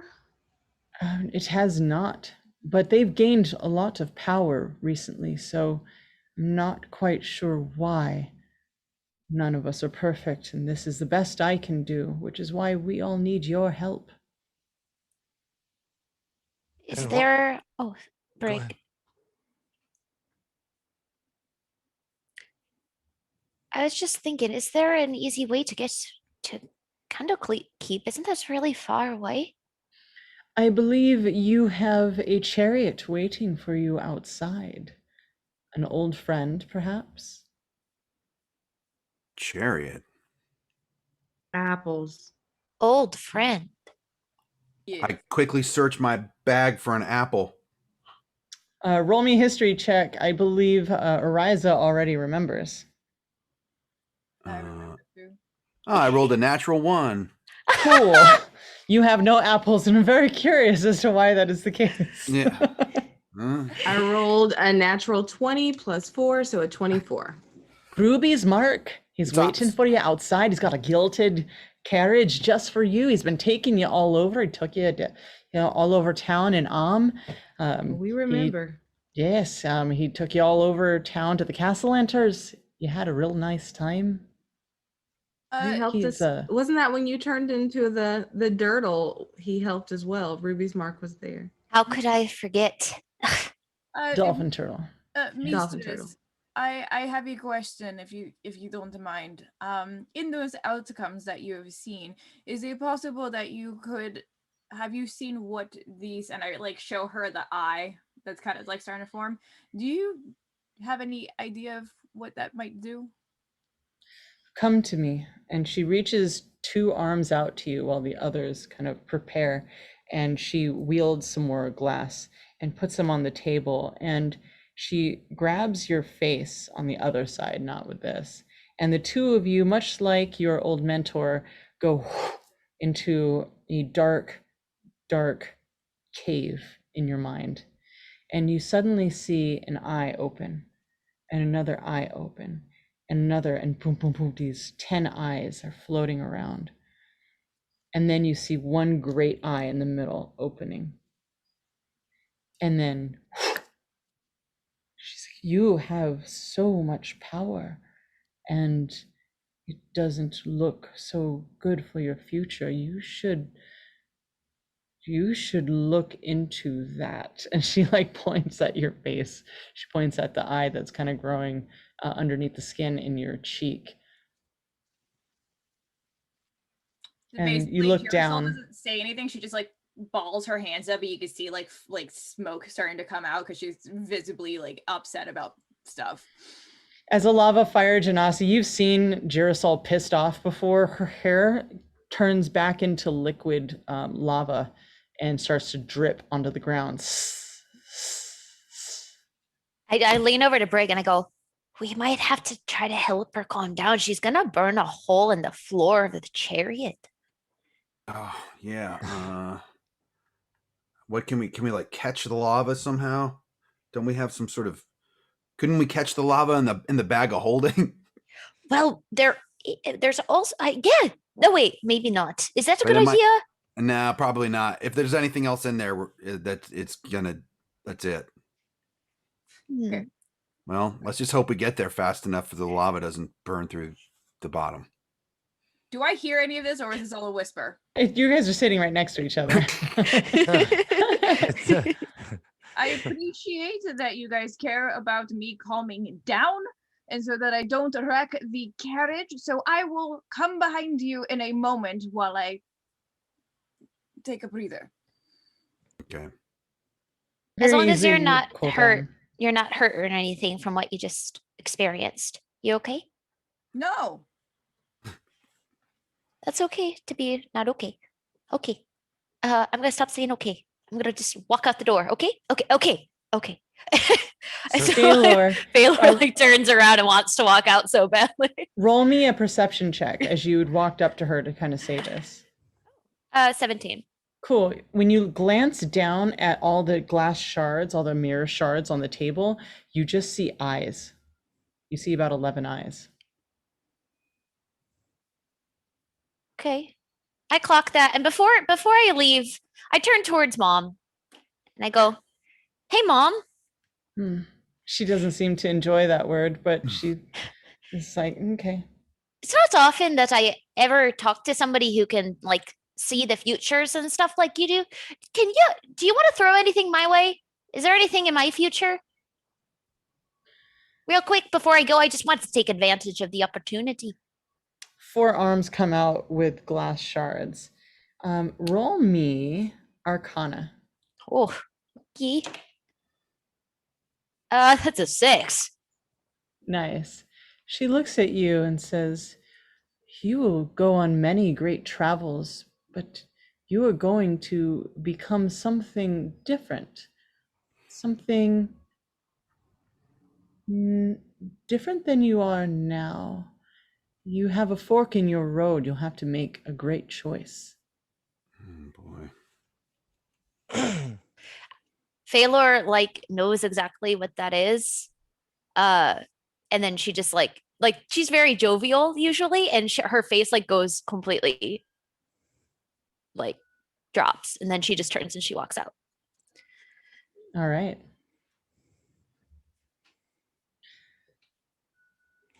Is Girasol still angry? Her hair's cooled down. No more Okay. lava. No more dripping lava. But she's still like she's annoyed. So, mistress, right? Mistress.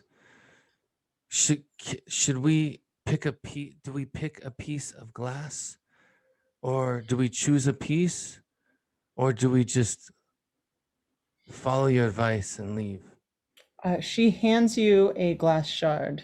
This will show you a direction to go into. Follow it, and it will lead you to the area I have located that will have this Emerald Cabal in. Thank you. I put it away. Okay. And I walk out. Cool. I wish you well on your journey. And please don't split the party. And with that, you all make your way out and get to the street, and there he is on a beautiful brand new gilded carriage. Is Ruby's Mark waiting for you? He plucks an apple out of his endless apple pouch and throws it to one of the horses.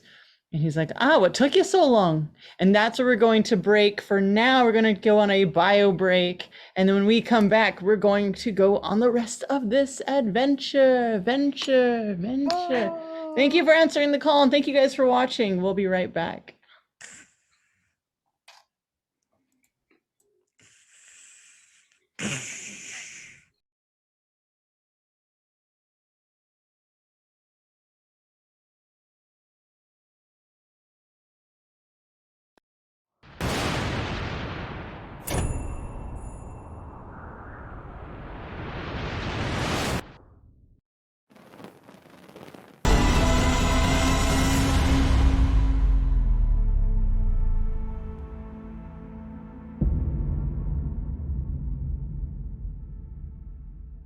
The scent of sulfur is thick in your nostrils. The stalactites shudder above you as the huge red dragon beast rises from its pile of golden treasure. Something you can only describe as a grin splits its elongated head. Enormous teeth glittering in the dull amber glow from the lava pools. You ready your weapons as it prepares itself to strike. Roll for initiative. Battle is about to be joined. Epic encounters. Turn your RPG up to 11. The mighty red dragon swoops in over the battlefield. The wind beating from its wings nearly knocks you over. As you stand in its mighty presence, you realize there is no hope for any of you. Well, I'm out of spells, so I'm just a 10th level dude. And I'm still unconscious. So if one of you could please go into my bag and get my healing potion, that'd be great. Then I smash the lizard. Raging, charging, power attack. Roll your worthless attack.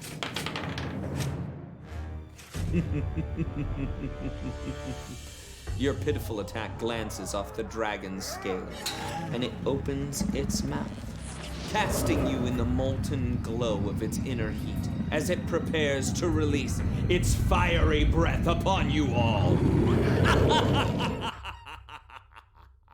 Wait, I haven't gone yet. What weapon could you possibly have to defeat the great dragon? The greatest weapon in all the realm, forged by Norse foundry to defeat all evil. No, it can't be.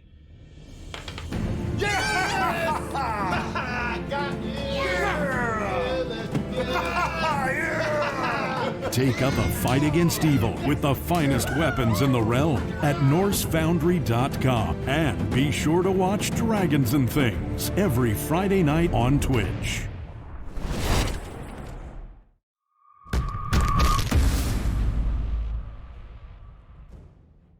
Hello, I'm Benwin Bronzebottom, celebrity dwarf and video game enthusiast, and this is my sidekick, Crowy. Hello. Quiet, you. I'm here to tell everyone about Idle Champions of the Forgotten Realms. It's a Dungeons & Dragons-based strategy game from Codename Entertainment. It's a management game with an emphasis on formation strategy, where you assemble parties of legendary heroes and send them on adventures through the Forgotten Realms. Heroes? Crowy, don't you mean champions? Players unlock legendary champions of the Forgotten Realms, like Dritz Duerden and the Companions of the Hall, Farida and Havilar from the Brimstone Angels saga, and many more. Assemble the best adventuring party possible based on your formation options, champion abilities, and the obstacles and enemies you face. Or just smash your mouse button repeatedly like I do and hope for the best. Each champion has an incredible array of skills and items to let you customize your style and play even further. Farther. Farther means more distant. Further is figurative. Well, I meant more distant, but figuratively. That's forther. Well, customize your style even further, because Idle Champions of the Forgotten Realms is available on all your favorite gaming platforms. Steam for PC and Mac, web, Epic Game Store, PlayStation 4 and 5, Xbox One, Xbox Series X, Nintendo Switch, iOS tablets, and Android devices. Well, let me know when it comes to the BlackBerry. I'm not giving up that phone. It's the only keyboard I can use. I hear it's coming to the smart fridge next spring. GaryCon is an annual gathering of Gygax family members, friends of my father's, and fellow game enthusiasts from all over the country and the world. And we get together to remember my father and honor him by doing what he loved best, playing games. It's a memorial convention that grew out of an event after his funeral. He passed away March 4th of 2008. We had a relatively small funeral service. Then afterwards, I thought it would be appropriate to have a gathering in the American Legion Hall in Lake Geneva, which is the site of Gen Con 2, and a lot of fond memories for me and my family. My sisters brought some pizza, and we just had tables set up and played games, and people were shaking dice and playing various games and having a good time remembering my dad. And even though it was a sad moment, just being together with all those people was really cathartic for my family. I'm not sure who said it, but someone said, "Wow, Luke, this is a great idea. You should do this every year." And I think it was Jolly Blackburn said, "You can call it GaryCon," because they have a character in Knights of the Dinner Table, Gary Jackson, which is a cross between my dad, Gary Gygax, and Steve Jackson. And they have GaryCon, which is supposed to be like Gen Con. So I thought that was fun, and so GaryCon was born. Lake Geneva is the mecca of role-playing gaming, because that's where my father wrote Dungeons & Dragons in the house on 330 Center Street. It's not just my hometown, it's where Dungeons & Dragons was created, it's where TSR was headquartered all those years, and there's a lot of creative people who still live in that area, and so that's really important that we're there and remember the foundation of the industry as well as what my father did for it. There's a feeling of camaraderie at GaryCon that I think you don't get at a lot of other conventions. It's about having a good time. There's definitely a family feeling, having my brothers and sisters and I hosting this event. It's really great that we get to do it. And so I think that is what's special, is that you feel like you're not just a person in a crowd, you're amongst friends. So bring a friend and come and play some games with us.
Hello, I'm Benwin Bronzebottom, celebrity dwarf and video game enthusiast, and this is my sidekick, Crowy. Hello. Quiet, you. I'm here to tell everyone about Idle Champions of the Forgotten Realms. It's a Dungeons & Dragons-based strategy game from Codename Entertainment. It's a management game with an emphasis on formation strategy, where you assemble parties of legendary heroes and send them on adventures through the Forgotten Realms. Heroes? Crowy, don't you mean champions? Players unlock legendary champions of the Forgotten Realms, like Dritz Duerden and the Companions of the Hall, Farida and Havilar from the Brimstone Angels saga, and many more.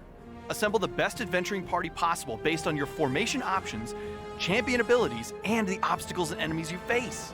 Or just smash your mouse button repeatedly like I do and hope for the best. Each champion has an incredible array of skills and items to let you customize your style and play even further. Farther. Farther means more distant, further is figurative. Well, I meant more distant, but figuratively. That's further. Well, customize your style even further, because Idle Champions of the Forgotten Realms is available on all your favorite gaming platforms. Steam for PC and Mac, Web, Epic Game Store, PlayStation 4 and 5, Xbox One, Xbox Series X, Nintendo Switch, iOS tablets, and Android devices. Well, let me know when it comes to the BlackBerry. I'm not giving up that phone. It's the only keyboard I can use. I hear it's coming to the smart fridge next spring. In the frozen mountains of the north, you have come to end the terror of the Grimfang King and his army of raiders. The biting wind has slowed your pace as you approach the mountain hold. The air is painful to breathe, the snow thick and unyielding. You draw close. Distant torches lighting the icy ground. A rank odor fills your nostrils. The shouts of orcs fill your ears. Great beasts roar and slam against their bonds. You ready your weapons and prepare your attack. Battle is about to commence. Epic encounters. Turn your RPG up to 11.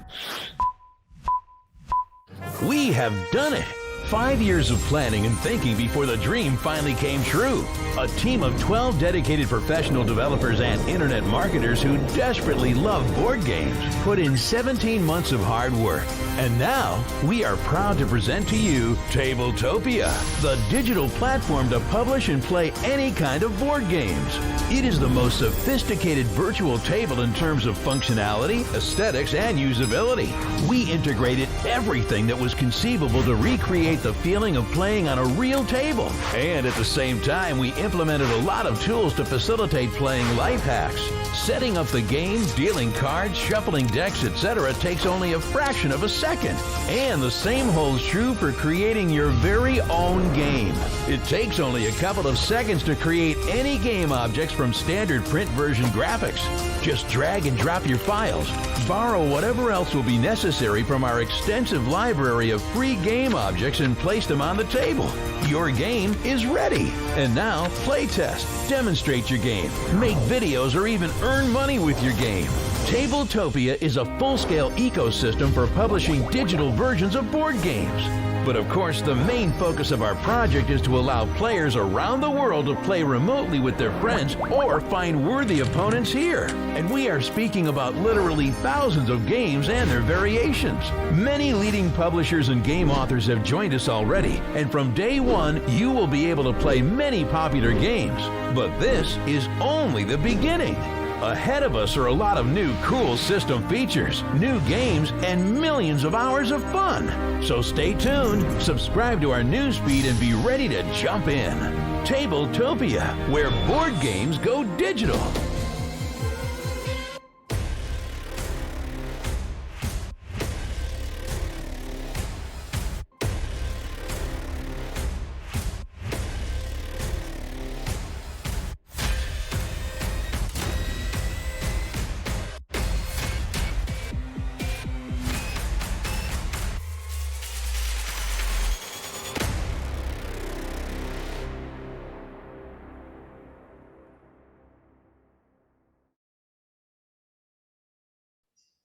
Hello, dear friends, and welcome back to Sirens. We're getting the band back together, which is actually a real thing. We're getting the band back together, and they go live April 23rd for six episodes. April 23rd is the day after our Kickstarter goes live. It's Sirens Battle of the Bards, which is going to end on my birthday. So it starts April 22nd, ends with a big epic Battle of the Bards on May 22nd. But yeah, right now we're here with these Sirens. We just found out what they've been doing for the last year, and they are sent on a quest to get back on track, figure out what the heck they should do with the Emerald Cabal, because the Emerald Cabal are basically, they've kind of had a year to figure more stuff out, and their elixir is bigger, better, faster, stronger. So we are back with our friends who just spoke to the Mother of Mirrors. Mother of Mirrors is a patron in the Red Opera. This is the Red Opera you can get on Drive-Thru RPG. It's music that we've been listening to as well. But I forgot to show you. This is the Mother of Mirrors. I don't know if you guys can see that. But yeah, it's So cool. me. That's a mom. Mom. Yeah, so you can check that out. I'm really excited about it. Plus, the mirror walkers are really cool. Yeah, so we are back with our Sirens. You are going through the streets of Waterdeep in your gilded carriage with Ruby's Mark.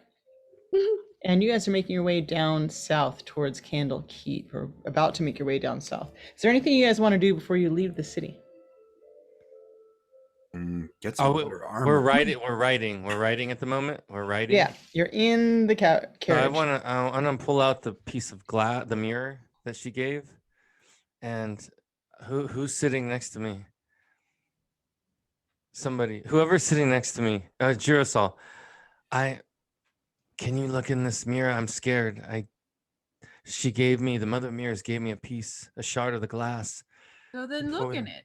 I can't. I'm scared. Why? What I saw in the mirrors there, it's made my hair stand. And I hear, can you look in the glass and tell me what you see? So I hand it to her. I look in the glass, but I have a feeling I know what I'm going to see.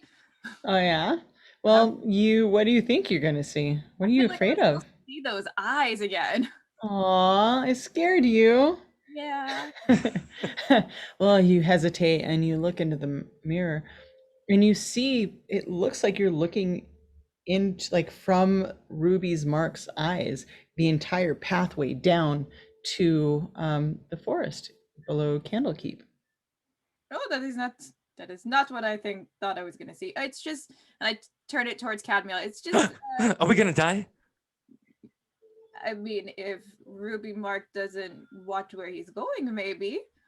Okay, because I've used most of my lives. I don't have many left. Oh, that's a problem for you.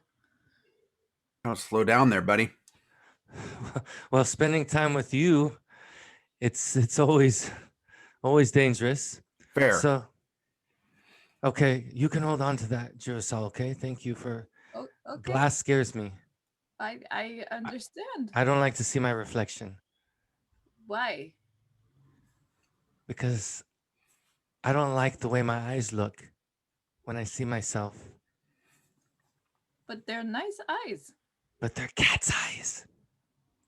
Okay. I don't think there's anything. Okay, I understand the superstition behind cat's eyes. Thank you. Okay. Okay. I put the mirror in my bag. All right. Awesome. So you guys make your way down south towards Candlekeep, and the forest is a pretty uneventful travel. I'm assuming that I could take a long rest and heal my damage from the bar fight at this point, right? Yes, absolutely. Okay. Just want to make Take sure. a nice long nap in this gilded carriage. The cushions are very cushiony.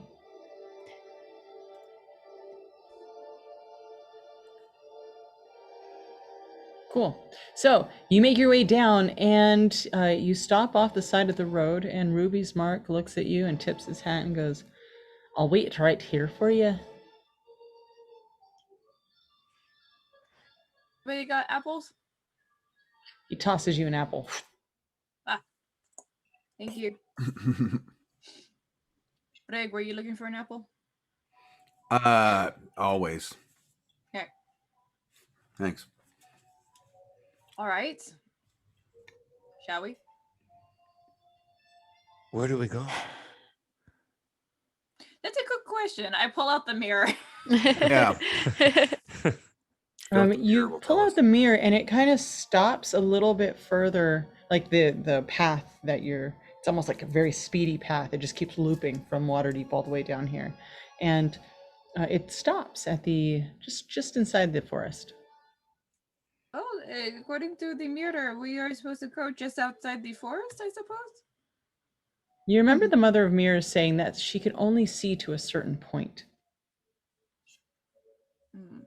Yeah, I don't know how much further we'll be able to get as the extent of the visions only go so far. So we should probably at least get to these points and see what happens. That sounds about right. Is there anything anyone needs to prep before we go over there? Everybody just be careful. I mean, I could turn invisible and like scout it out. That would be smart. With that, I can turn invisible too. we can double team this. I don't think you guys so there's this funny thing that happened. So like last time we were all adventuring together, I don't know if you noticed, but I got like a really cool lyre on me. Like, you know, the thing I play with sometimes. Mhm. And I don't think you guys ever really, or at least I didn't realize that if I play it, there's a lot of cool things I can do. So I'm going to play it and turn invisible. That's awesome. That's Cool. fancy. And I will cast invisibility upon myself. Can we Oh, you see each fancy other? fae. No. Oh, dang. I see That them would be a good question. go invisible, and then I jump on all fours and I try to go into stealth. All right, roll stealth. I got a 18.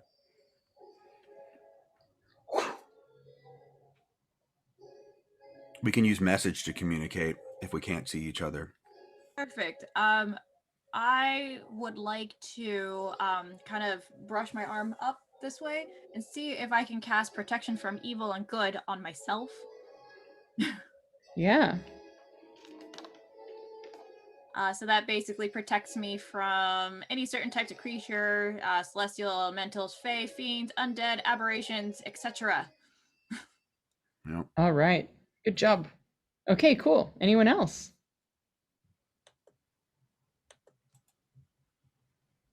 Good.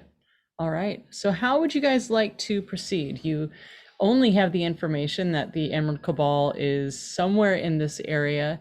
They have, they're moving crates. Right now you're in a forest, or at least standing on the outside of a forest.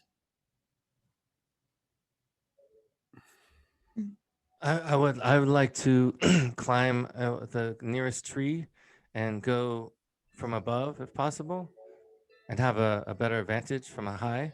So can I climb up and go from branch to branch above the party?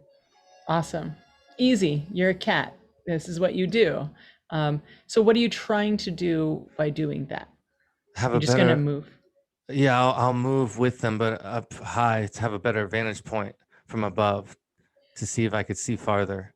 Ah, cool. Roll me perception or investigation. Okay, that is a 17. With a 17, everything looks fairly normal here. You do see a couple different kinds of tracks scattered around. There's some animal, there's some human, but it seems that whoever was here, they're smarter than to just plow through and make a road to wherever they're going. So we don't see any life. There's no life. It's just tracks at this point. I mean, you do see some birds in the trees. Really cute, delicious little birds. Oh, tempting. Not today. And can I see the two invisible people? Nope, because they're invisible. Okay, so never mind. I grab. Is there a little pine cone or anything I could pull off a branch? Absolutely. So What I would you grab- like to do with I it? grab the pine cone and I throw it down at Girasol to try to get her attention, hit her on the head. Because I'm too high to like kind of throw it down.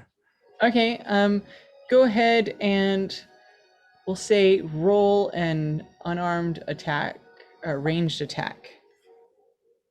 Okay. Yeah, roll Curiosity. improvised weapon. Would any of 22. any of my eyes picked up on this potential happening?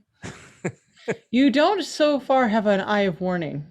Great. So 22. you get whacked in the head with a pine cone. And then I come out of stealth because obviously, and I want to try to signal to her. Psst. Am I close enough to talk to her? I shoot message at him. You throw a pine cone at my head again, I swear I will incinerate you. How do I communicate back? Am I close enough? You can respond a one sentence response. There's numerous footprints ahead, just ahead of you. Various footprints ahead. Thank you. Be careful. So it looks like there's some company up ahead. Orisa, do you want to do some coverage, or would you like me to go ahead? Don't worry about it. I got it. And she's just gonna walk right in. So you're walking into the forest. Mm-hmm. Awesome. Anyone going with you, or are you just going by yourself? I'm her backup. I'm standing behind her, ready. The two of you make your way forward as, let's see, Brig and Phalor, go ahead and roll stealth at advantage. There's still twigs on the ground. Right. Mm-hmm.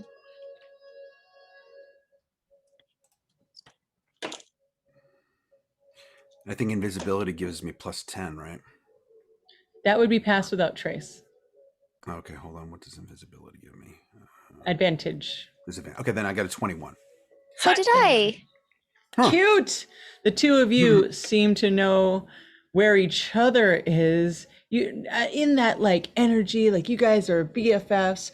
You've been doing this before. You're tracking that you're both equally as stealthy as the other. You have a really good sense that neither of you will be seen by anyone else. And you guys all move forward. Orisa, are you being stealthy or are you just plowing through? Plowing through. Cool.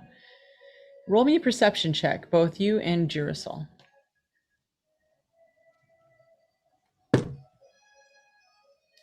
19. Cool. So you see this, and so does Cadmail, as what look just like shadows in the distance are now two cat-like creatures, and they stop and kind of turn, and their ears perk up. They're giant, black, almost shadowy creatures. They seem to like almost vibrate with this dark black purpley color. And you also see that there is a human with them, or a humanoid with them. We come in peace. You hear, and folding out from the back are two long tentacles with flat backs, flat things at the end that shing, looks like claw-like spikes emanate from them. These two long panther-type creatures. They are of the large variety, so they're about 12 feet, 12 by 12. Should I speak with animals? Would it work on them? And they're now starting to hunt you specifically with your big feathery bird wings. You look like a tasty treat to them, and they start. Orisa, do you have your wings out? Yes. So because I'm behind you, I'm just gonna graze your wings ever so slightly, And I'm just gonna whisper, I want to protect you. And I'm gonna cast protection from evil and good on her as well. Awesome. Can I use speak with animals to talk to them, or You can try. you can certainly try. Hi. You're growling a lot, and I'm sure that's just a protective thing. No one here's going to hurt you. We just need to make our way through. Would you give us safe passage, please? The two cats lower their heads, and the man that was standing on the opposite side of them, he turns and looks at you. He's got long arms. You see that his hands kind of long into these black black claws. And he looks kind of like a ranger, kind of like a rogue. He's got this like scarf around him, this hood up, and he turns to you, and his eyes flicker red, and these giant black and green wings, almost like demonic wings, sprout from his back.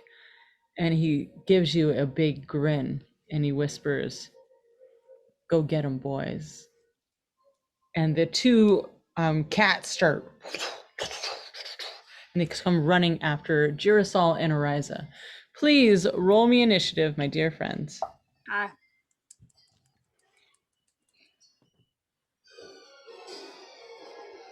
19 for Cadmael. 30-20. All right, let's see. Cadmael got a what? 19. 19. Girasol got a 20. I got a 20. All right, who's got the higher dex? Mine's 16. So mine's 16 as well. All right, who would like to go first? Girasol, you can go first. Okay. All right, who's next? 8 for Ariza.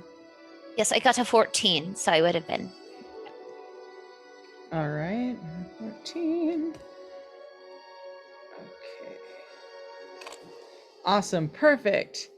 And let's see. Cats. These are giant, beautiful kitty cats. Let's see, who would have seen these before? Ariza? Girasol? Huh. Do any of you guys remember what these animals are? You Is it a Rakshasa? No, that's the actual human piece. Yeah. You just wanted to say it. I have a did. little. I have a literal list of like a bunch of monsters that I once found a long time ago. So maybe I'm like pulling out the list. I'm like, It is not on the list. Okay. And that was the list of the monsters that the Emerald Cabal were basically dissecting and then putting into the elixir. Let's see who was at the Lamia. There was a bunch of Lamias. Okay, Brig, make me a history check at advantage. Nice.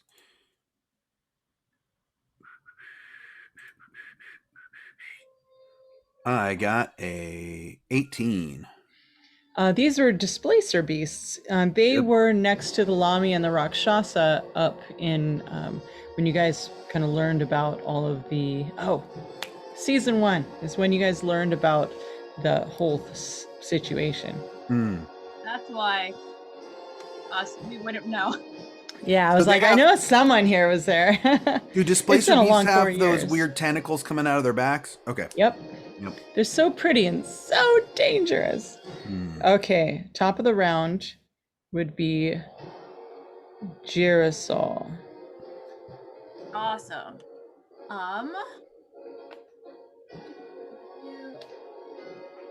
Well, since this is kind of like a snap thing, and I'm kind of like, oh crap, something's happening. Basically, I slide under Ariza's wings, and I'm gonna hold my hands up, and I'm gonna produce flame. I'm gonna just start throwing fireballs at them. Yeah, hit it. Woo! My dice is on fire. That is on 19. Yes. 27 to hit. Perfect.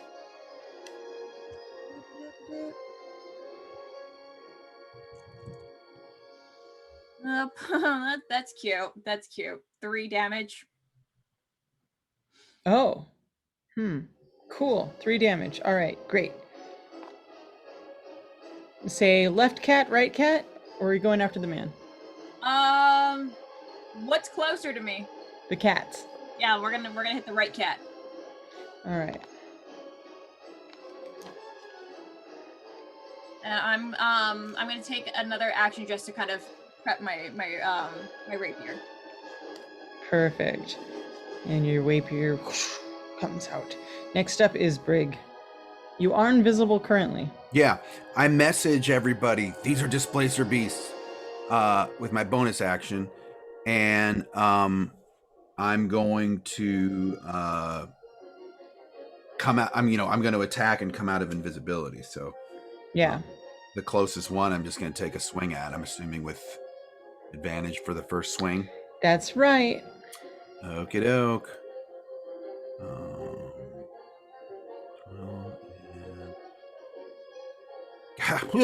With advantage, I got a 12. Oh, not enough.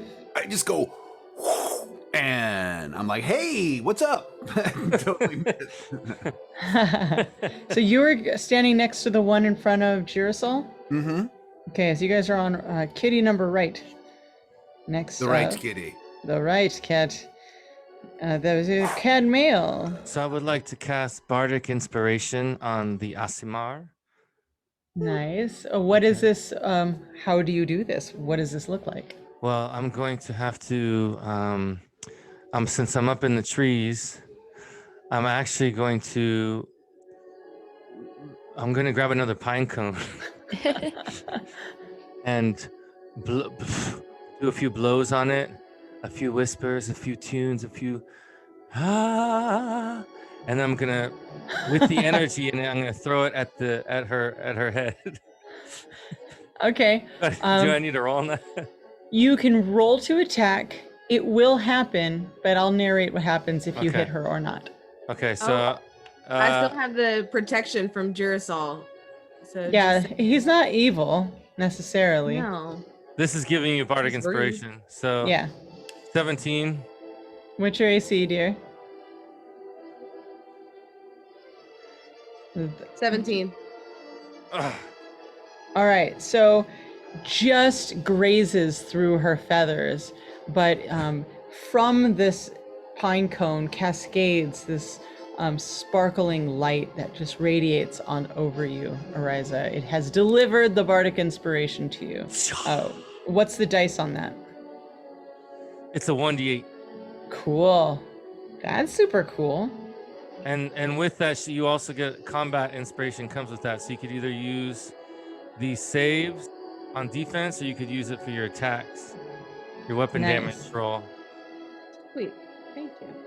And then, so that's for you. And then I'm gonna try, after that, I'm gonna try to move in the direction of the guy. How far is he? So he's about 10 feet behind the cats. So I would like to try with my move, try to move behind him and get in position. Absolutely. So you're basically just going to move as far as you can in the tree line Yeah. and kind of get ready to pounce. Is that what I'm envisioning? Yes, and in combat I have feline agility, which doubles my speed during combat. Yeah. So, very cool. So you're just waiting for the right moment to pounce. Perfect. Now it's the cat's turn to go. You all see that they vibrate. And they seem to be in different areas. One seems to be 10 feet away from you, Girasol. The other one seems to be adjacent to Ariza. And the one that's 10 feet away from Girasol is going to make 2 attacks.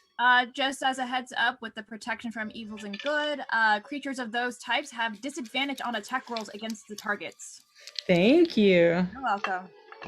All right, that is an 8, 12, and 10, 14 to hit. Ooh, just barely hit.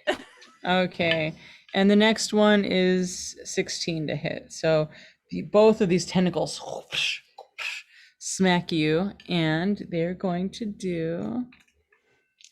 Oh my goodness. Ooh. All right, that is 10, 14 points of damage. 10 of it is bludgeoning and 4 of it is piercing. And the other one does 5 points of bludgeoning and 1 point of piercing. So 6. And the one in front of Ariza is going to attack Brig. It's very strange because it's facing Ariza, but these 2 tentacles seem to reach out of Yeah. nowhere. And That's what they do. that's what they do. That is a 14 to hit. That hits. All right, the other one misses. That is going to be 5. So that's 2 points of piercing and 7 points of bludgeoning. Satine, just a Yeah. quick question for you. On a reaction, does that happen on my turn, or can I react to that now? Now. Okay, I do have a reaction. I'd like to cast Hellish Rebuke. Hellish Rebuke, I believe, activates when you're hit. Yes. Yes. You can do the thing. Oh, good. So you just see Jerusalem get really angry and just yell something in elemental language. I'm just gonna do this. All right, it makes a dex save. What's your DC? Where is it on here on D&D Beyond? It should say it right next to your spell. Yeah, got it. 7. Awesome. So it totally fails. So go ahead and roll the 2d10 fire damage. Yeah. Unless you want to cast it at a higher slot. Boop, boop, boop, boop. Let's keep it at the 2d10 for now. Okay. Woo! That's 10 damage. Awesome. Now it does cost a spell slot unless it says otherwise. Nope. Yep. Cool. 10 damage. Wow. Do I have it at a 3d10? Should I just keep it at the 2? Oh. Going once? No, I'm good. I'm good. Going twice?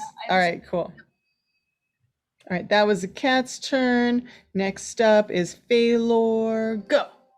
Okay, so I've been thinking because like invisibility, I'm gonna have to drop it at some point, but I'm going to try to get I want to kind of move around as quietly as I possibly can around to the other side. So I'm like on the other side of the enemies. So that way I can be like behind with a safe distance in the trees from this guy creature, handling these 2 beasts. So I just want to try to come from behind. And so I get to a really good corner, I hope. And then I drop my invisibility because I know I'm going to have to do it. And then I'm going to cast Ray of Sickness upon the man. So what does this look like as you cast it? So it's a ray of sickening green energy lashes out towards the creature in range. So I'm just gonna be from behind this tree and I'm pulling on all this green gunky energy and I shoot it in the direction of him towards his back. So cool. Nice. Fling it. And that is, let's see if I can hit him. That is a non-natural 20 to hit. Dirty 20 totally hits. Nice. Yes. And so this is very cool. Not only does damage, and I rolled pretty good, 14 points of poisoning damage, I believe. Mm-hmm. But he also needs to make a Constitution saving throw, and if he fails a 16 Constitution, 15. He's now considered poisoned, so he has disadvantage on attack rolls and ability checks. So if he tries to attack, you see this go activate on him, and where it hits, that weird infection that causes that poison seems to impale into him and then ooze out and drip off of him as if ain't no thing.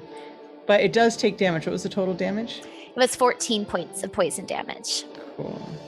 And then I'm going to throw with my bonus action a little bit of inspiration. I'm going to toss it over to Girasol because she's looking fierce. And I go, "You go, girl." And that's just my inspiration. Awesome. That was that. And then that. Now it's Ariza. So, how many of them are left around me at the moment? Is anyone within 5 feet? It seems that there is one 5 feet in front of you. What a coinky dink. So Ariza is going to start to kind of crystallize in a way as musical notes form around her. And they're kind of on fire. So it's a burning radiance, if you will, of musical notes. And they go up into her eyes. Her eyes pop open and she says, Hapana. And with that, she is going to cast Word of Radiance. Nice. And so they need a Constitution save of 16. And Hapana means no in Swahili. Ooh. One moment. Let's see. Word of Radiance. Yes, I have it right here if you need it. You utter a divine word and burning radiance erupts from you. Each creature of your choice that you can see within range must succeed on a Constitution saving throw or take 1d6 radiant damage. The spell's damage increases by 1d6 when you reach 5th level. Cool. So how many? You can do both of them or all 3 of them? Each creature of my choice, as long as they're within range. Cool. So here's the thing. You think this one's in front of you. Roll me Arcana.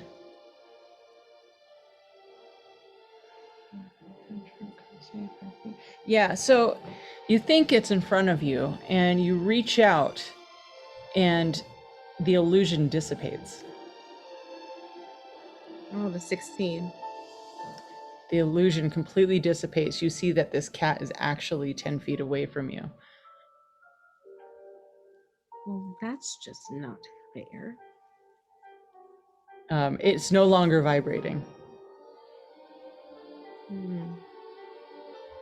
Yeah, that's really weird. And also it failed, or it succeeded, but yeah, that's one I'm gonna have to look into, because if it's not there, but it is there, but it's a word of radiance and it's evil, like it's a little bit of a chaotic thing. So for this one, you definitely have killed the spell that it had cast. It's no longer working, but you definitely see it's 10 feet away from you. All right, and for a bonus action, I just want to start running towards it, going. All right, you'll make it right to it very fast. And it just for a moment, its ears are like, I did not expect that.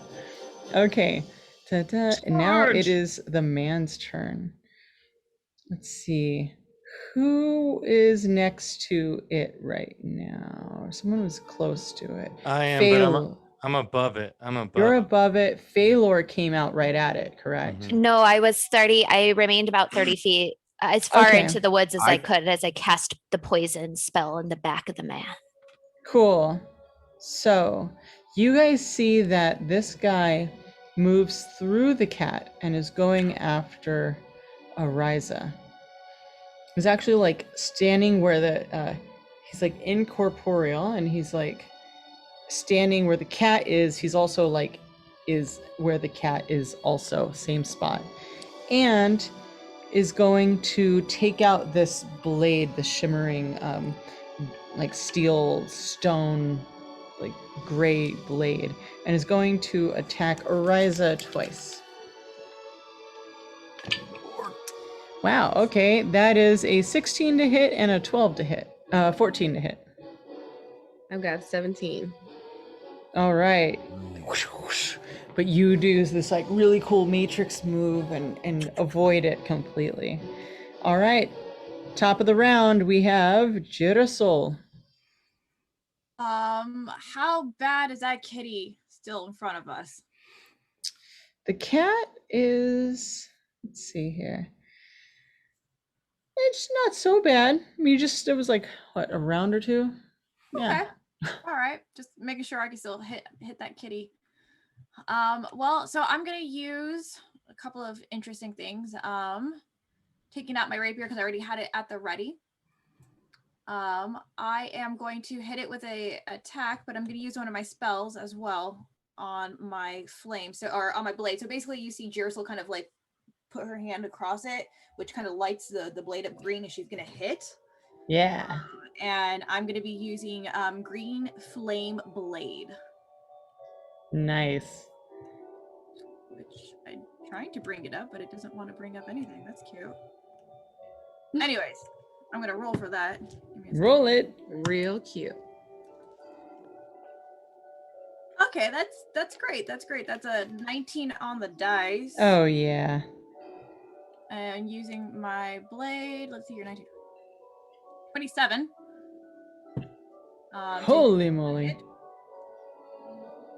Yeah. It's a 1d8 plus 3. I got an 8 on the die, so 8, 9, 10, 11 damage coming in, and then with the spell. Where'd it go? Flame blade. There we go. Oh yeah. Okay. Cool. So I hit the hit the kitty, and the spell's damage increase when you reach a certain level at 5. No, that's not what I wanted. Basically, it lights up in green flame. That's what happens. Cool. So it also, you do more damage. On a hit, the target suffers the weapon's attacks, normal effects, and you cause a leap from the target to a different creature of your choice that you can see within 5 feet. So basically, when I hit, I can make the flame jump to the other kitty, if that's... Yep. Okay.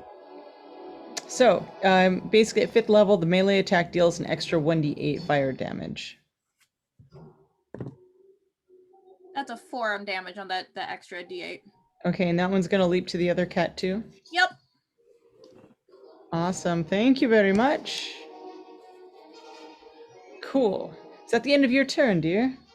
I am a dual wielder, so at the end of that hit, I'm just gonna take my my hip belt and just and like whack the kitty with it. So remember this, you can use this weapon. This is a one that we custom made, which is a bladed scarf. You can use it at distance, so it can reach 10 feet, and you can do like one of the dagger's damage. You can use it piled up, so you can do twice as much damage to something 5 feet away from you as well. Yep, that's what I'm gonna do. 5 feet or 10 feet? The 5 feet. Cool. Boom. Knocking it out. Which that would just be.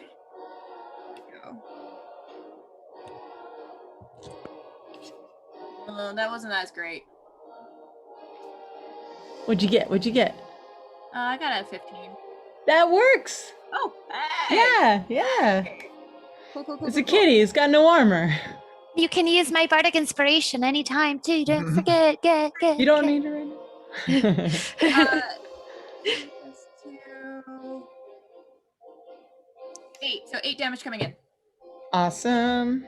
8 damage. Very nice. Same kitty? Same kitty.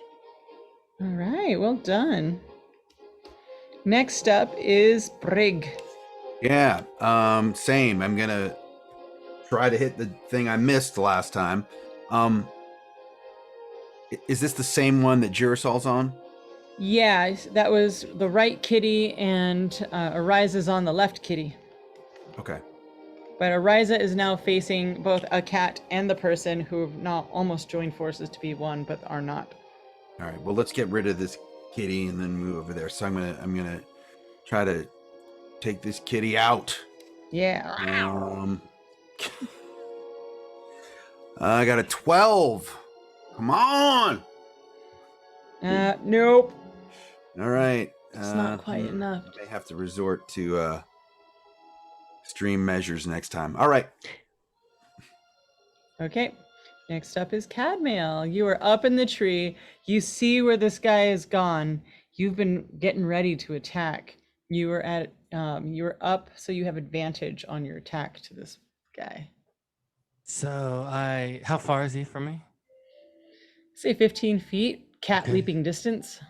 Okay, so I leap through the air, and as I'm leaping through the air, I pull out this kitty litter out of my sack, and I throw it at his face, and I want to cast blindness on him. So I throw this kitty litter at. He has to make a save, a 14 con save. Kitty litter. I can't believe you just threw kitty litter at him. All right, hold on, let's see details. That is a con save. That's 13. So he failed. He fails. Oh my goodness.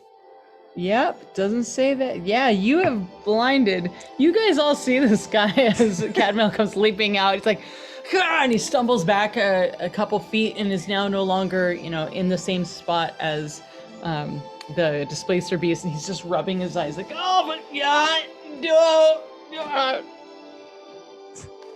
So then, with my bonus, I want to try to when you see a cat catch a rodent they go for the neck. They don't go for the kill. They go to get its air. I'm gonna try to incapacitate him and go for his neck and try to. I don't want to. Are you gonna headlock him? Yes, I don't want to kill him. I'm gonna put my claws into his neck to try to try to suffocate him, but not kill him. I want to take him out. I don't want him to die. Got I it. just feel like we might need him for something. Okay, he is no longer incorporeal as well as he's stepped out of that guy, or the cat. So, go ahead and roll. I just rolled. Roll to attack. Okay, I just rolled with my. That's an unarmed strike. 19, 22. Awesome. That totally. Yep, that totally hit. So you now have got this guy. Go ahead and roll damage. He is now grappled by you. It's just an unarmed strike for me. It's just 2 points of damage, like default. That's okay. But you got him in that lock. Yeah, so and I have my claw in there, trying to keep his breath I'm trying to get control of him. He's now blinded and can't breathe. Congratulations. So is that 3 points of damage? 2. 2 points of damage. I was really trying to fight for you here. Okay, so that was you guys see Cadmail going kitty wild over here. And then it's the cat's turn. The cat looks back at this guy is now being choked. It's going to lash out at Cadmail twice because he has his owner in a chokehold. And that is going to fail on one, and that is a dirty 20 on the second. Does a dirty 20 hit, Cadmail? Of course. Well, never know. All right. So that is 6 points of bludgeoning and 5 points of piercing damage. The other one gets down and is kind of eyeing Girasol and is going to leap ahead. Oh, Ariza, you can make an opportunity attack on that cat who went after Cadmail. I can? Ooh. Yeah. Hey, Kelly, I might need your assistance on part of this, and you'll know what it is. So Ariza's going to stop mid-run towards the cat that she was going towards, and she's just going to start slowly do, walking back and forth and swaying. And she goes, I don't this coming at me the wrong way. Take it as you burn from my scorching ray. A scorching ray. My scorching ray. A scorching ray. A scorching ray. Today you will be. And I'm going to cast Scorching Ray. What were the last words? Because I didn't. Your mic cut in and out when you did that last. You're going to be something flambe. What was the last line to that? You're going to be a flambe. I'm going to be a flambe. Amazing. Yes. And I got a dirty 20. Nice. It totally hits. Let's see. That is. All right, so we're going to go with 2 rays. Uh-huh. Oh, no, we're going to go with 3 rays just to be safe. So That's the smart. first one is a 6, and then there is a 9, and then we have 15. Another 9. Cool. So 24? Wait, 15 and... Is that right? Who can math this? Who can 20 number? So. Okay. Awesome. Good job with that Scorching Ray. Boy, I miss these spells. You guys in these spells. Awesome. Is that the end of your turn? Or that was your... That was my opportunity attack. Well, you know, it's supposed to be a melee attack, but God, I sure missed that Scorching Ray. I don't care. This is a stream game, and we're going to just roll with it. And you sang it, so how could I say no? All right. That was the cat went and they missed Girasol. They actually missed you when they attacked you. That was 16. Now it's Phalor. Yes. So having been inspired, I'm like, and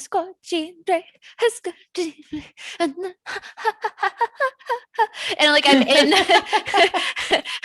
and I'm just like behind one of the trees like doing it, and I'm gonna use that to cast Dissonant Whispers on one of the kitties that looks to be in good shape.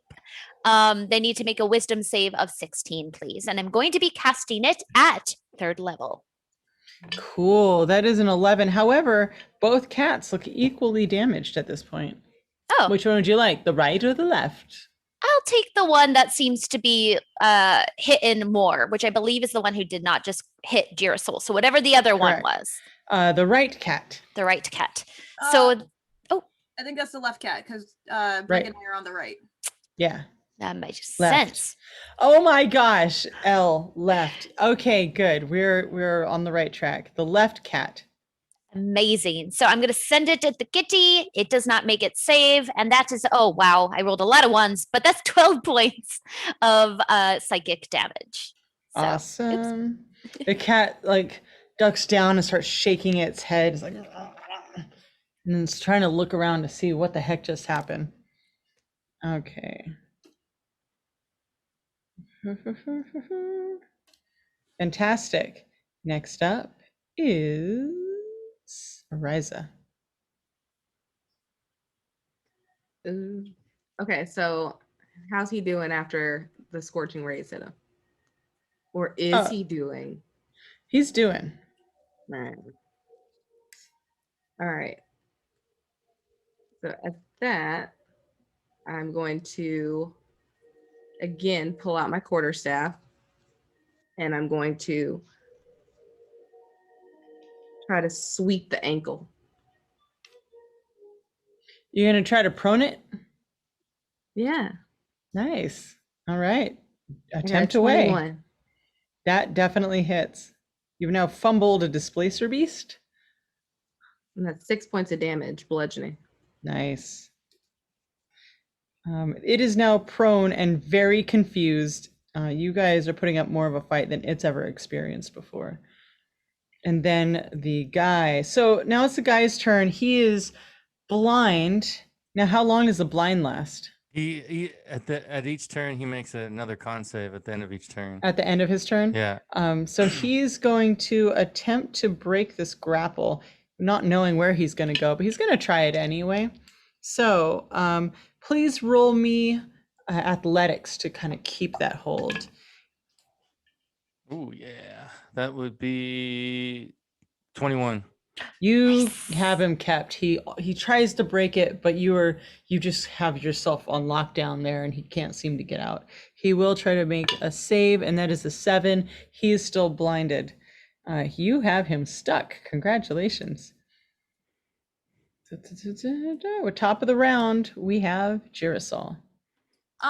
So also being quite inspired by the Scorching Ray going on, I was like, oh, I could do some electric blasting as well. And even though I still have my rapier out, you just see Girasol kind of put a hand out, and she knows that doesn't work all the time very well for her. But I think she's got it on lock. But just in case, she's gonna use her inspiration from Phalor to cast Eldritch Blast. Yeah, cast it.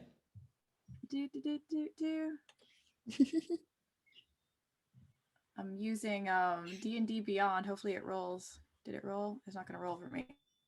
Fine, be like that. I'll roll it myself. So that's a 14 on my dice. Oh, now it rolls.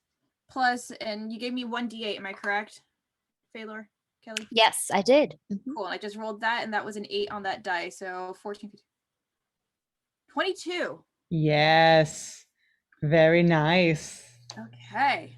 I finally did it right this time.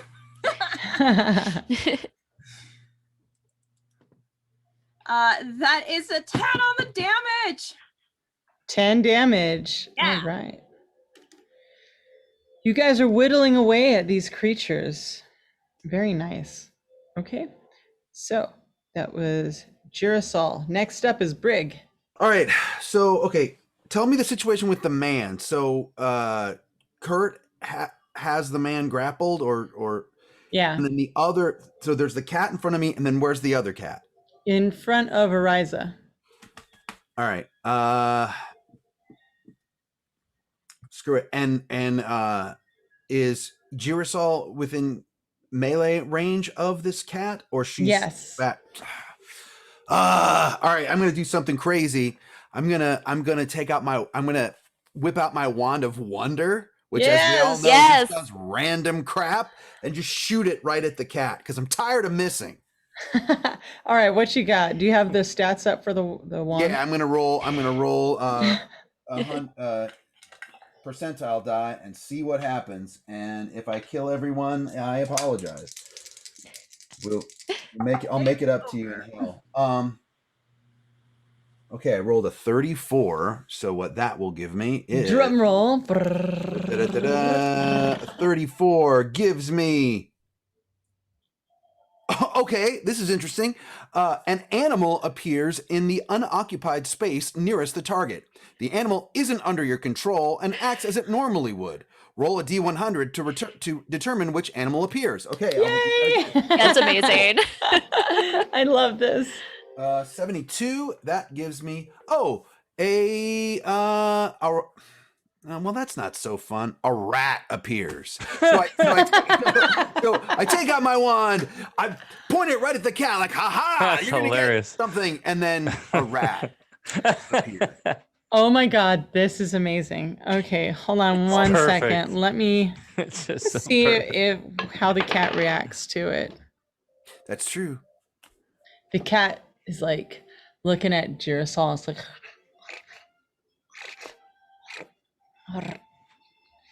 and you see it seems to start to distract it, and that's where we're gonna leave that. Is there anything else you want to do?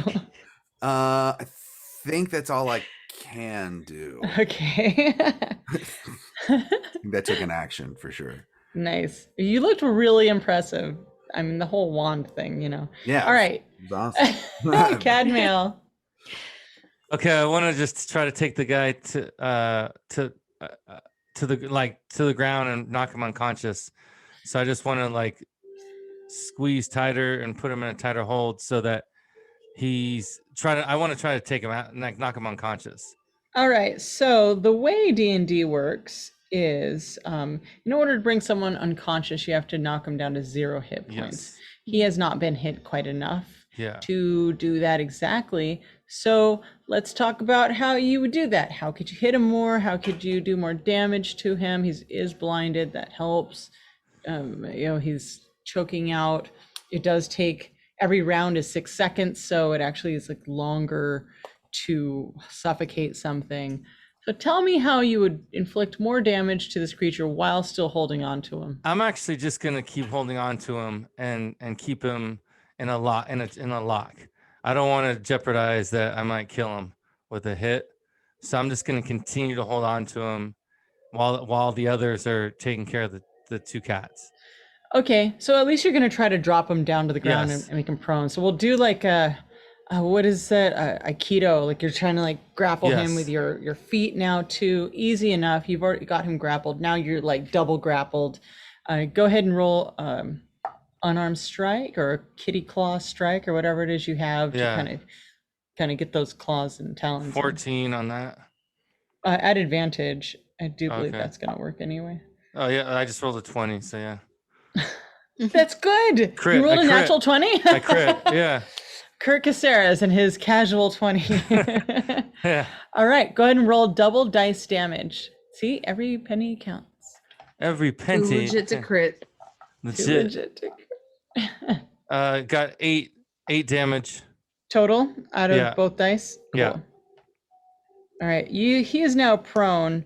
and it'll take a lot more to get out of this double kitty grapple than just a regular old strength check. Okay, that was Cadmail. Now it is the cat's turn. Cat in front of Girasol. Okay, it's starting to starting to get distracted. That rat is like and starts to run. It is completely distracted. Please take an opportunity attack. It is now running into the forest, and you guys see it's just like this beautiful. It's got that beautiful leopard skin or panther skin, and it's just totally kittying out and starts scurrying and trying to hop on it. And you said it was just a melee attack for an opportunity. Am I correct? Correct. Excellent. Let me check on a real quick thing. Being a College of Swords, I think I might have a fun little flourish to play with. Nah. Yes. Okay. Okay, cool. So my melee attack, I'm gonna take my rapier arms, but because I am a College of Swords, I'm gonna use my mobile flourish, which is basically going to accelerate me to get to it too as well. So I'm taking like a big old attack to it. Nice. So let me roll that attack and see if I actually hit. Woo! That's a 19 on my dice. Yeah. That's a 27 to hit. Yeah. You hear ow. 8, so that's 8 damage, and then let me look at that flourish again just to make sure I got it correct. All right. I'm going to spend my bardic inspiration on myself because us sword wielders are selfish. And on the mobile, you can expend 1 bardic inspiration and deal an extra damage equal to the number you rolled on the dice. You can also push the target up to 5 feet plus the number rolled. You can then use your reaction to move up to a walking speed and unoccupy. Okay, whatever about that part. Nice. That extra damage up to the number. Sure. Do the thing. Cool. So that's 6. An extra Beautiful. 6 damage, and I push it 5 feet. So basically, I'm just like, go home to your master. All right, so you do that, and it pounces on the rat. You give it just enough to pounce on the rat, and it starts tearing this rat apart, just like kind of like Mr. Whiskers, and it's just clawing at it and having a wonderful time doing so. The one in front of Ariza is it is just really mad that you attempted to radiance it, and it's going to try to attack you again. Let's see, because you're the only one right next to that one, I believe. And that is going. Dance. Let's dance. It wants to dance. That is a 19 and a 26, a 24 to hit. So I believe they all hit. Indeed. All right. So that is 9 points of bludgeoning and 5 points of piercing. Oh boy. And that is 9 points of bludgeoning and 5 points of piercing. It's a lot. How you doing, Ariza? Wait, it was those twice? Yeah, because it hit you twice. Well, I was doing all right.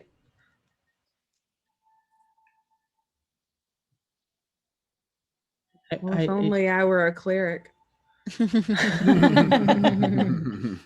If I were a cleric. Are you still standing? Are you good? I am still standing, better than I ever was. Yeah.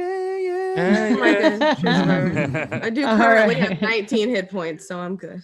Oh, nice. Good job. Okay, cool. So that was that one. Then we have Phalor is up next. Okay, so I'm going to do another dissonant whispers at one of the creatures that is still looking, like standing up and still doing okay. So that is a wisdom save of 60. This is the one in front of, that's a natural one. Yes. Ooh. All right. Okay. So that's in front going of to Ariza. be, Yeah. Yes, that is going to be, please roll better this time. Much better. 16 points of damage, psychic damage. What is your What is your dissonance? So it's like what do I say to it to get into its Yeah. head? I go, I'm for some reason something that Ariza just said reminds me of the song "As the Days Go By," same as it ever was, and so I just repeat "same as it ever was," same as it ever was, just to make the creature really get It's like, into, yeah, to go into an existential crisis. and the creature is prone, so it's just like, I was like really having a really confusing time.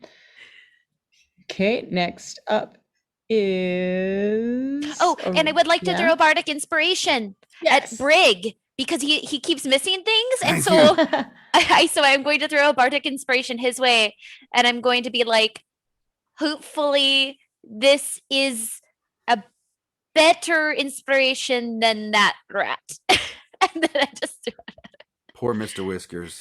Mr. Whiskers. All right, next up Time is on this earth is too Ariza. short. Ariza, it's your turn.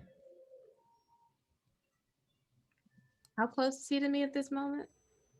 The cat is prone in front of you. You're in melee range of it. Right. So I would like to You have advantage. walk up. I'm walking up to it, and I'm like, I just want to talk. Please, just accept my hand, and I want to place my hand on it, and I'm going to cast Inflict Wounds at the 5th level. Oh, nice. Okay, so go for it. Oh, and it's a crit, so that's a 28. Yay! And let's double see dice that. damage. Yes. All right. So the first damage is 88. Wait, what? It's 88 points of damage. It's Holy 5th level, so cow. it's 7d10. Oh my gosh! Nice. Holy mackerel. Yeah. Okay. Do we need the double dice damage? Do we though? I mean, yeah. Oh. I mean, yeah. Why not? We want to know Alright, numbers so- and stats. That was 88 for the first one, and the second one is 39. An angry Ariza is not a is a very dangerous thing. So 39. You go over like double. It's like double the so it was 88 was more hit points than it had, plus it had about 50 plus 39. Tell us all, narrate this kill and what it looks like and what you look like when this happens. So Ariza walks up, and she is glowing, even for all of her wounds that she may have. And she's just looks like an angel, just reaching out a helping hand. And then she remembers that she got attacked and this person was trying to kill her. So no, thank you. And it's just gonna like start to radiate out of her hand. And oh my gosh. So it's kind of like in Dragon Ball Z when you do a Kamehameha, except she's doing it really, really close. And so like you see this big ball of energy start to form, and she pushes the ball of energy into it. And so you start to see it course through, and then she backtracks a little bit, bonus action healing word on herself, and it goes boom. Cool. The wound explodes. Is that what you said it does? Yeah, it's gonna explode. Ew, gross. All right, so it explodes and pieces of cat go everywhere as the wound explodes. And I healed myself for 17 points. You healed yourself. Everybody here make me a dex save, except for Cadmail, who's focused on something else.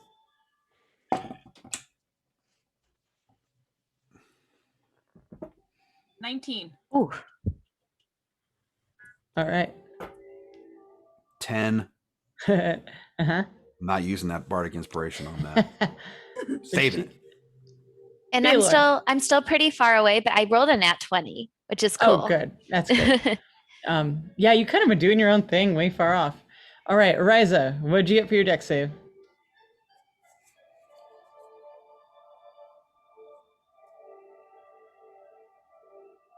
Dex save. 12. Cool. All right, Brig and Ariza, Ariza especially, you are so excited at this, and you do that, and then splat, all of the pieces of cat just kind of smack you both in the face, and it just like chunks of it drip off of you. Cadmiel, you also get a bunch of cat explosion on you as well. Same as it ever was. Same as ever. All right, that was Ariza. The guy is, oh yeah, he's not having a good day. He tries to break this grapple. Go ahead and roll me strength at advantage, Cadmail. 17. Yep, you still got him in that hole, and you're like, sleep, sleep. All right, cool. And he still gets to make the save again for the blindness. That is a 7. Kitty litter. He is not going. That kitty litter is good stuff. Yeah, it's not like sand. It's like chunky and big. You could have like pieces of sand in his eyes, red or not. There's still eyeballs, and that hurts. Top of the round with Girasol. Girasol, the cat that was in front of you is about 20 feet away and is just eating this rat that has been gifted to it by Brig. And Cadmail is on the ground with the really dark hooded man with weird wings that kind of look like spectre-y bat wings. Great. You said 20 feet away? Mm-hmm. That's fine. That's fine.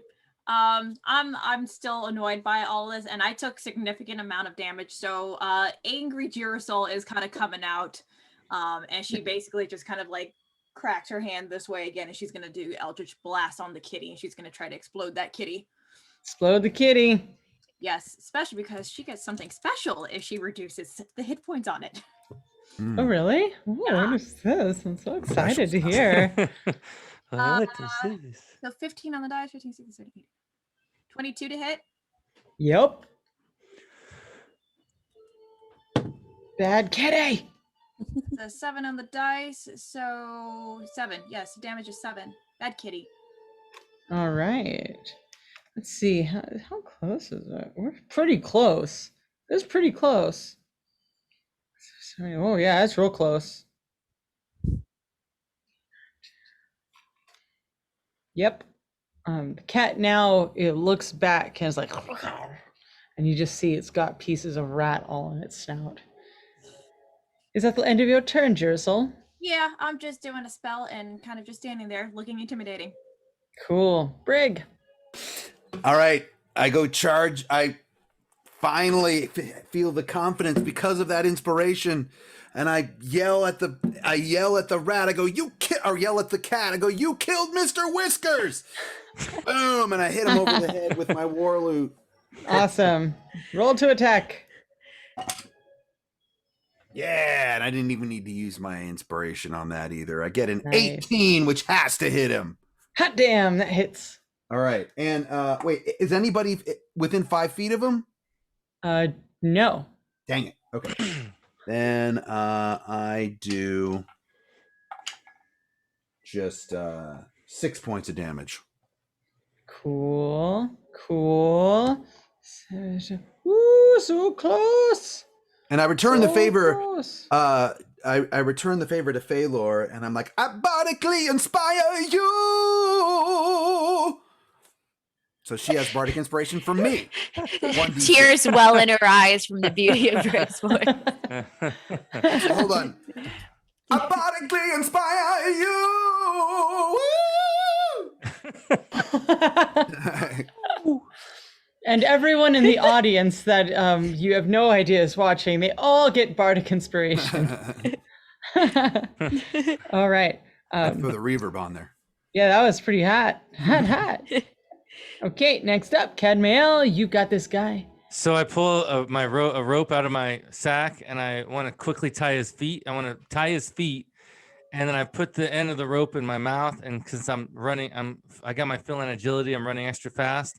I want to climb up the tree and pull him over the branch and tie him so he's hanging upside down, and tie him hanging from the branch upside down. And so, Cool. so I tie his feet, put the rope in mouth, run up the tree, pull him, and tie him. So now he's hanging upside down. Okay. Do me a favor. Roll Yes. sleight of hand. 20. Oh my gosh, you guys Yes. are rolling so high. I am not used to so much success. Okay, you do that. Me You neither. use your feline agility. You tie him up there. His hands are free, his feet are bound, and he is now tied up and upside down. Thank you very much. What are you going to be? Are you sitting up on the branch? What are you doing? Yes, I'm just going to sit over him. Like now I'm sitting. Okay, cool. All right, you're sitting there. This is how many? There's 16 cats. Oh boy, that cat is still alive, and it's coming after Girasol because it got distracted for a moment. Could I get an attack of opportunity though, if it's, or will it? Oh, it's right next to you. It's coming after you. Oh, okay. Well, Yeah, it's coming after you. Yeah. Nah, it's fine. That will be a natural 20 and a dirty 20 to hit. Forget, I can't die because I sold my soul. Okay, so that's going to be 6 and 4. It's 10. Oh my god, it's double damage. So it's 10 plus 1. Okay, 11 points of bludgeoning damage and 3, 5, 8 points of piercing damage for the crit hit. Okay. And then that's 9 points of bludgeoning damage and 3 points of piercing damage from the not crit hit. And those tentacles, man, they really leave a crazy raspberry on you. Yeah. That cat went. Now it is Phalor. So I see Brad getting hurt, and I'm still kind of singing and like taking a step forward, and I'm like, as the disco band, and like, but then I'm also like, and abotically inspire you, and I'm gonna run forward with my rapiers, and I'm gonna try to slash and get on top of the kitty, and I want to hack away at it. Oh, cool. Roll me acrobatics if you want to leap onto the cat and hit it with your rapier. It's a natural one. Yes. With my acrobatics check. Why you gotta be saying that we roll so well? Now we're gonna be like rolling back. We got jinxed. Yes, my plans are working. Okay, so go ahead and roll to attack. Okay. Hopefully that's better. Okay, all right. That's that is a 13 to hit. I don't know if that'll hit. Cool. Let's see. That actually does hit. So this is what it looks like. Phalor comes out totally inspired and is like running towards and goes to jump. Wait, I can also use my bardic inspiration. Yes. Oh, wait, I already hit it. I already hit it, right? But I rolled a nat 1, so it doesn't even matter. Never mind. Never mind. You can. I want to hear this, Satine. Okay, good. Sorry to step on you. I agree with this fully. Not at all. Awesome. So you're running. You're like, "Wah!" and your foot just snags just as you're going to leap onto it, and you manage to completely trip and fall and kind of tumble, but you're still like wielding your rapier, and you skewer it. Luckily you landed right kind of almost underneath it in front of it. Oh yeah, it's large. Oh my gosh. So you go skidding towards it and just like and just pierce it. So you do the damage. How much damage did you do? Well, let me see. I have to roll. I rolled the wrong thing, so let me roll this. My damage is 9. But if that is that enough? No. Okay, so please narrate to us as you now have slid almost underneath this creature. Actually, we'll say, well, you did slide underneath it. You rolled a 1 on your acrobatics. However, you just killed it. So, dear fellow dungeon master, please narrate what happens when you kill this thing as you are underneath it. So I see it as like a slow run, and then like it's almost like a slip and slide because there's so much blood and like battle wounds and like muck around here. So I think I like totally stumble. I slide with my rapier underneath the belly of the beast and I slice it open and I go, that's kitty litter for you. And then as this cat, like as Gunks comes out, I think that my foot narrowly misses by 1 inch, you know, the very sensitive man parts of Brig. Like I think there's like a real close encounter there. But I stop on the ground before my foot accidentally knocks him. And comes crashing down. This cat comes crashing down behind you, and you hear splat. Luckily, I've got an iron cod piece. I don't mess around. You learned your lesson having that war loot. Right. Awesome, Leftover beautiful. material. Next up is Ariza.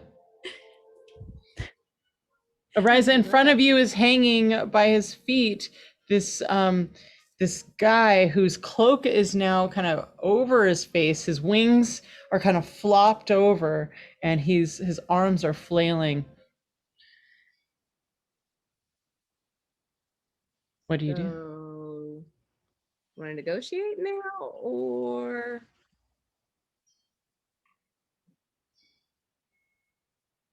Are you talking to it? Mm-hmm. He doesn't seem to respond. He's like, have you walked up next to him? Mm-hmm. He's basically just kind of flailing, and you kind of dodge it.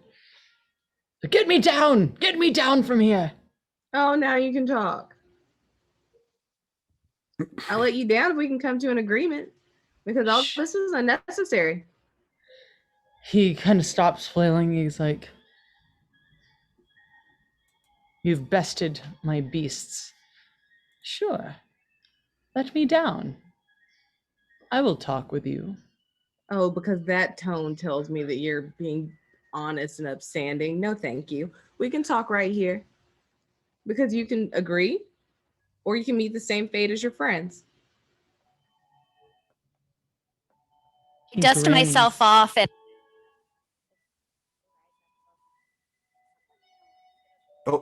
Oh, Kelly, we've lost you're your muted. mic. Something happened. Oh no. Can you say that again? What you did? Oh no. We lost the Kelly. No. We're riddled with tech issues today. Yeah, it just all happened right now. because my camera went out at the same time. She lost it sometimes happens because there's an automatic mute button. So I might have automatically You're back. No, you're good. Yeah. Yay. We hear you. We hear you. So yeah, I was gonna walk on over to Ariza, and then I was gonna say, does someone need a little suggesting? And I like look at this guy. Cool. However, it is not your turn. Oh, It's still Ariza's turn. We're still in combat, actually. Yeah. You can walk up with her, and you both can be standing there if you'd like. Okay. I'm still giving you an opportunity. You can surrender and allow us to pass. Or, I mean, I don't think I need to go into any further explanation. You just watched what happened. So He what do you wanna holds do? his hands up like this. He's like, I surrender. Is that just the way that you speak? Like everything you say sounds like you were being disingenuous. It's really a gift, honestly. If it weren't so obnoxious and made me infinitely distrust you, I would actually be quite a fan of it. But the way you keep, like it's a bit much. Can you? And that's about all the talking you have for your 6 seconds. It is now his turn. His wings lash out, and he grabs his dagger that he had on his person, and he flies. He basically like launches himself upwards, cuts the rope from his feet. Let's see if that works. Yep. He cuts the rope from where his that he was dangling from and starts to fly. Ariza, you do get a melee opportunity attack, and Cadmail, you do as well. As he starts to fly upward. I'm gonna jump to the rope and grab it. So I'm holding Cool. So you now are holding a rope that's no longer attached to him because he had cut it. Oh, how about the part that's tied to his feet hanging? There's not that part? No, you can jump for it if you would like. Okay. Yeah, that's what I on your sorry. turn, you can actually, if you would like to do a reaction right now, Yeah. you can attempt to jump and grab that. Yeah, the rope that's hanging from his feet. So I would love to try that. Cool. Roll acrobatics, please. Yes, 15, 20. Sweet. I'm so glad you did this. He goes flying. Did you make a melee attack, Oriza?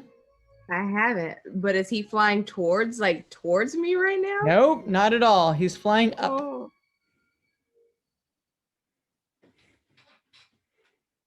3, Ooh. 2. No, okay. I still want to take my quarterstaff and I want to swing and aim for the head. All right, go for it. All right, that's a 22. Awesome, you hit. Roll damage. 8 points of damage. Perfect. So you hit him in the head, and Cadmail, you jump on the rope, and you are now flying in the air. You grappled this rope. You all can see Cadmail running or flying as this guy is flying towards an area in the forest. Do you all follow? Yeah. Definitely. Cool. So So you are we- guys, Are we? we're gonna speed this up because we have 6 minutes left. All right, ready? Cool. Cadmail, you're flying through the air. Your kitty claws digging into this rope. And the guy is flying, and he looks like he's trying to shake you off, but you don't seem to be shaken off. And he lands on the top of a roof that has a big hole in it. And everyone else has kind of run as fast as they can to follow you. Right now, we're going to stop with Cadmail on the roof of this building. With this guy, and we're just going to pause and keep you there. Everybody else, the rest of the Sirens, you've followed to this what looks like a warehouse, and it at first it's like there's a building and it's camouflage, but when you kind of take a step to the side, you see it kind of emerge from rock, and it's right there. You see that there are crates. There's people and there's crates, and there's something written on the side of these crates, but they don't seem to see you. What do the 4 of you do? I would like to use my magic eye to detect magic to make sure that we're not walking into any sort of booby trap here. You do not see any magic like on the ground or in the doorways.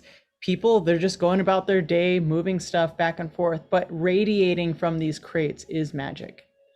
And you do recognize this magic. It is very much the elixir of the gods that you have experienced before, except for this time, it seems brighter. It almost blinds your third eye. There's a lot of magic coming from these crates. It's blinding. There's something written on the side of the crates, but I can't read.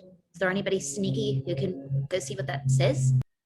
Good. Is the flying guy and Cadmail still within sight? No, they went over to the roof, and that is the last that you've seen of Cadmail for this episode. Oh, okay. All right. Yeah, I could sneak over there. If you want me to. I'll cast invisibility on myself and sneak over there. Boink. Awesome. Boom. Please roll me stealth at advantage as you go walking over. Yeah. Natural 20.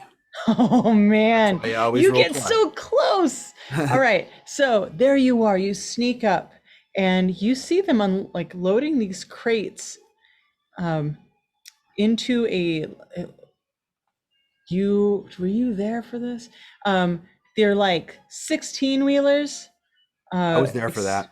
Okay, and very similar to before, you see these nightmares. They're these like shadowy horses at the front of the carriage, the wagon, and they're loading these crates in. And on the side of the crates, you see City of Salvata on the side of it. And that is where we're going to stop because we have 3 minutes left of this show. So you guys have a clue. If you guys want to watch the rest of the Sirens, we have a whole new series starting April 23rd on twitch.tv/gildinglight. I'm so excited to be able to play with my Sirens again. We'll pick up here and we're going to start over in the next story. It's going to be really cool, but they're going to explore the city of Salvata next. And thank you, players, for being here. I'm so excited. Please tell everyone where they can find you. We'll start with Kelly. Hello, everybody. I'm Kelly Lynn D'Angelo. You can find me on Twitter at Kelly Lynn Dang. Please check out Candlekeep Mysteries. I was one of the contributing authors to that new adventure series. So I wrote Lore of Liveru, very magical, very foresty. Also, please check out Girls Guts Glory and ND&D, which is an all-native Dungeons and Dragons group that I lead, which is really exciting. So that's me. All right, Christina. Hi, again, my name is Christina Ariel, Krystina Arielle on all of the things. You can find me tomorrow in the finale of Idle Champions Presents, A Fool's Errand, where I also play Ariza, so disappear. So that's really exciting. And also this week you can catch an all-new episode of Star Wars The High Republic show, which I host, and you can learn all about the lore of the High Republic era and see interviews with the authors of this new era for Star Wars. So that's really exciting, and I hope you guys will check it out. Yay! First episode's up already on YouTube. Yay! Hey y'all, I'm Cynthia Marie. You guys can find me playing a whole bunch of vampire stuff, and including LA by Night on YouTube. I play Nellie G on there, or I'm actually playing in a season finale of Ash and Ruin, where I play a La Sombra. That's on Bard and Barbarian, so go check them out. That's going to be next Friday. Otherwise, just come on my social media. It's Twitter at Syndancer, and Instagram is Cynthia__Marie. And I have a couple of new projects that are coming up that I will be announcing soon. I can't do it yet, but stay tuned. Yay! Jason! First off, because Norse Foundry is a sponsor of GaryCon, I can't not show you my D20 that glows, everybody. Yeah. The Jason D20 from Norse Foundry. Okay. I'm on a lot of things. I'm Mondays and Wednesdays, I'm on my Twitch channel here. Tuesdays, I'm on the Codename Games show. But the thing that I really want to announce that we've talked about already is every Saturday on this channel, every Saturday at 5, I DM the Gax Pack. It's a show that I DM about an interdimensional delivery service and security company that takes place in every different realm of Dungeons and Dragons that you've ever heard of, and a few that you haven't. And it stars Abria Iyengar, B. Dave Walters, Vivid Vivka, Adriana Cazador, and Eric Campbell. And I'm the DM. So right here, so another great reason to subscribe to this channel right now, or at least follow it every Saturday at 5. Come join us next Saturday. Yay! Yay. Kurt! And yes, this is Kurt Caceres. It was a pleasure to be back with you guys. I missed you. It was so nice to reconnect with this group, such a lovely group of men and women. And I'll see you next time. I don't know what's going on. I'm off somewhere in the mystery world. Oh, you'll be back. Thanks for calling me. It was awesome. I loved it. Thank you. Yay. And I'm Satine Phoenix at Satine Phoenix everywhere. I'm doing a whole bunch of things. You can check that out at satinephoenix.com. And Monday, Tuesday, Wednesdays, I'm live on Twitch from 5 to 6 p.m. Pacific. Mondays, we play Baldur's Gate, my husband and I. And then Tuesdays, we do couples D&D. I run him through a game with his character, Vajra. And then Wednesdays, I have brought back Game Master Tips. So every week we have those going on twitch.tv/SatinePhoenix. And if you like bards, and I know you do, check out thebardbook.com. We have a Kickstarter April 22nd. I'm so excited to bring Sirens to life. We have a full soundtrack. It's 20 adventures and 10 bard subclasses in the city of Salvata. It's amazing. Go to thebardbook.com for that. And we also, if you like the music today, go check out on DriveThruRPG the Red Opera, theredopera.com, or thewarlockbook.com, because I know you like warlocks too. And that is a full soundtrack. You can scan the QR codes, and that will take you to the Budapest Symphony Orchestra covering Diamorte's the Red Opera orchestral sounds. So next up, we have my husband is hosting a panel on TTRPG, indie publishers, and Kickstarter. So that should be up in about, I gotta go grab him. That's like 10 minutes from now. So thank you guys. Stay tuned. There's so much more to see today. And congratulations. Thank you, Jimmy, who you've been running the stream. You and your crew are amazing. So super proud of you. Everyone, please donate to Extra Life. It's a wonderful cause. It's something that we at D&D and a lot of TTRPGs donate to all year round. Very important. It's the GaryCon 13 charity. And also congratulations to the winners of the writing contest. I do believe we announced it, I think. So thank you, 27 participants for participating. And with that, I'm gonna go and just sing. I will see you guys soon. See you tomorrow on my Twitch stream. So, mwah. Have a wonderful day, all. Meow. Meow.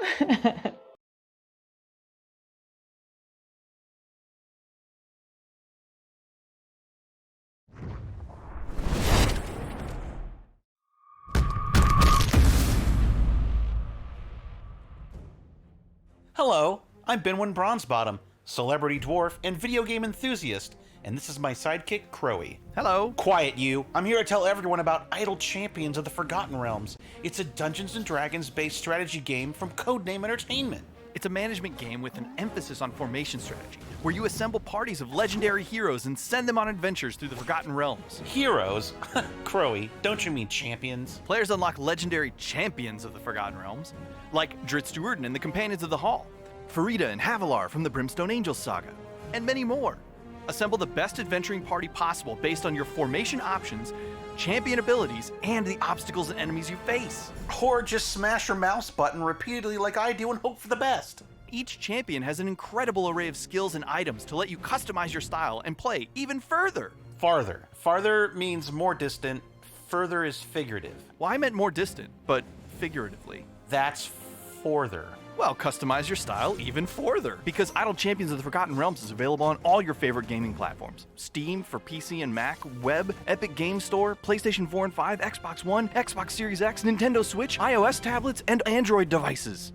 Well, let me know when it comes to the BlackBerry. I'm not giving up that phone. It's the only keyboard I can use. I hear it's coming to the smart fridge next spring. In the frozen mountains of the north, you have come to end the terror of the Grimfang King and his army of raiders. The biting wind has slowed your pace as you approach the mountain hold. The air is painful to breathe, the snow thick and unyielding. You draw close. Distant torches lighting the icy ground. A rank odor fills your nostrils. The shouts of orcs fill your ears. Great beasts roar and slam against their bonds. You ready your weapons and prepare your attack. Battle is about to commence. Epic encounters. Turn your RPG up to 11. We have done it! 5 years of planning and thinking before the dream finally came true. A team of 12 dedicated professional developers and internet marketers who desperately love board games put in 17 months of hard work. And now, we are proud to present to you Tabletopia, the digital platform to publish and play any kind of board games. It is the most sophisticated virtual table in terms of functionality, aesthetics, and usability. We integrated everything that was conceivable to recreate the feeling of playing on a real table. And at the same time, we implemented a lot of tools to facilitate playing life hacks. Setting up the game, dealing cards, shuffling decks, etc. takes only a fraction of a second. And the same holds true for creating your very own game. It takes only a couple of seconds to create any game objects from standard print version graphics. Just drag and drop your files, borrow whatever else will be necessary from our extensive library of free game objects, and placed them on the table. Your game is ready. And now, play test, demonstrate your game, make videos, or even earn money with your game. Tabletopia is a full-scale ecosystem for publishing digital versions of board games. But of course, the main focus of our project is to allow players around the world to play remotely with their friends or find worthy opponents here. And we are speaking about literally thousands of games and their variations. Many leading publishers and game authors have joined us already, and from day one, you will be able to play many popular games. But this is only the beginning. Ahead of us are a lot of new cool system features, new games, and millions of hours of fun. So stay tuned, subscribe to our newsfeed, and be ready to jump in. Tabletopia, where board games go digital.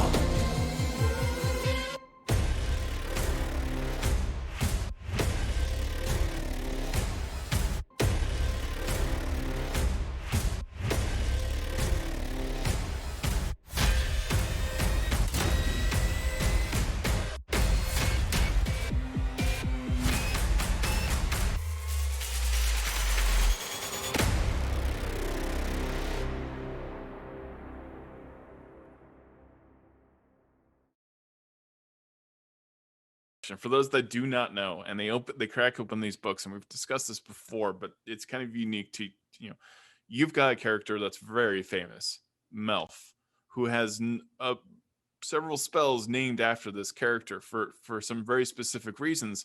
And we also have Mordenkainen. Is it true that Mordenkainen is effectively your father's character? Yes, Mordenkainen was my dad's character. He named him after Väinämöinen from Finnish mythology.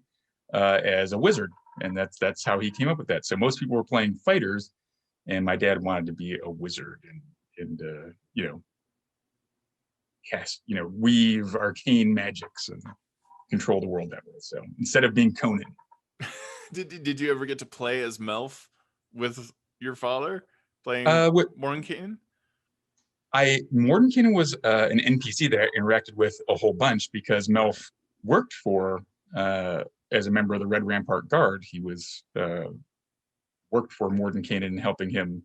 Even though Melf was goodly and Mordenkainen was neutral, he believed in maintaining the balance. And so I could see the utility of that. And in a world such as Greyhawk, where evil had advantage in many areas, the people who were seeking a balance were often working on the side of good. So I found a way to be able to ally with Mordenkainen and advance his efforts, as long as they aligned with where Melf was going with being good. Melf was really a goody two shoes, and he felt very self-important about advancing good and how important he was to this cause. So he had a big ego. I mean, Mordenkainen kind of strikes me as very much the dungeon master NPC, right? This is someone who's sort of neutral, but causing you to get into trouble, the quest giver, right? Yes. And Melf being the hero in all of this. What has it been like for Melf to show up and you can continue to play this character for almost 45 years with, celebrities, friends, people you would never think you would have maybe ever met, and for you have this so many years invested in a single character? What is that like? You have spells and like it's really an honor. Very smart reason for those spells, by the way. yeah, we have talked about those before. But yeah, that's playing Melf is just he was my home character with my dad, so it's a lot of great memories, there, and I have learned to appreciate Melf and capabilities in different ways as I have matured. Right, I started playing him as a kid, right? So now as an adult, I see different facets and different ways to implement his skill sets, and maybe not always be neutral greedy. Instead of NG, my abbreviation was neutral greedy. I was I was definitely a treasure seeker. I wanted to get that power so I could defeat bad guys more. So it's a little bit more nuanced play. But what an honor to be able to sit at the table with all these folks and help create some really wonderful adventures, some super high quality DMs and just great story arcs. So I've enjoyed the ride, and I hope I get to continue doing so for many years to come. Thank you, Luke Gygax, for being on the show. We have more interviews with him coming up later. If you'd like to support more D&D videos like this, go to my Patreon page or just subscribe on YouTube. Thank you so much for watching.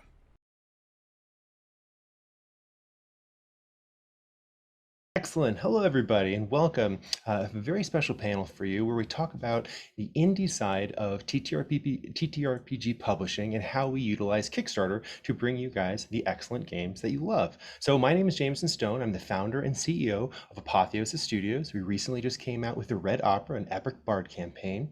And I'd like to introduce my other panelists with you. So we have Matt Wilson Prime. That's how he goes on Discord. That's how I know him. But Matthew Wilson, he's the founder and CEO of Privateer Press. We're going to do a little bit more deep introduction. I'm just going to go across first. We have Chris Haskins. He's the founder and CEO of Nord Games. And we have Jaron R.M. Johnson, the founder of Action Fiction Games. So Matt, how about you go through, give us a little bit of an introduction of yourself, some of the games that we know you from. Sure. It's Matt Wilson. The Prime is just for the handles. I own Privateer Press, and I'm the chief creative officer for the company.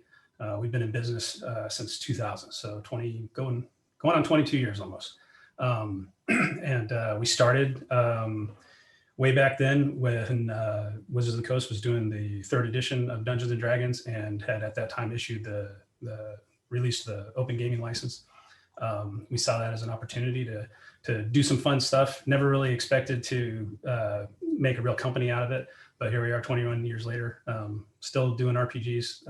We're probably best known for our miniatures games, War Machine and Hordes, Monster Apocalypse, and lately another game called Warcaster that we kickstarted this past year. Yeah, and you just had a very successful Kickstarter, and where you utilized the open gaming license and brought it into 5th edition as well. Yeah, it's taken 2 decades, but we've kind of gone full circle. So we've updated our Iron Kingdoms role-playing game setting to the 5e rules, which are super popular right now. So it seemed like a great opportunity to reintroduce the setting to role-playing gamers. This would be the 3rd edition now of the Iron Kingdoms RPG setting. So, yeah, we ran the Kickstarter back in February. It went way better than we ever expected it to. And so we're back into doing RPGs. Yeah, excellent. Well, we believed in you, and it'll be interesting. After we do our introduction, we can circle back around about kind of bringing other IPs into 5th edition using the OGL and kind of people's experience with OGL. Chris, how about you tell us a little bit about yourself and Nord Games? I'm Chris Haskins. We started Nord Games back in 2011, and things really started to take off after 5th edition came out, when we all got way into it and really enjoyed it, started making accessories for it. And it's really blossomed and turned into something, really expanded into something we never really expected. So at this point, Nord Games is not only a publisher, but also a warehouser and fulfiller for other publishers. So things are really accelerating in that regard. So, and we're going now international to where we have international partners. We can handle pretty much anything when it comes to Kickstarter or deal order fulfillment. Things are really popping off. We recently ran a campaign called Dangerous Destinations, which was our largest Kickstarter to date, most number of backers and most amount of funding. So our new record setter there. And that was back in January, February timeframe. And it just keeps on, more and more stuff is in the works. So very exciting time right now for tabletop developers in general. And we do utilize the OGL as well for 5th edition.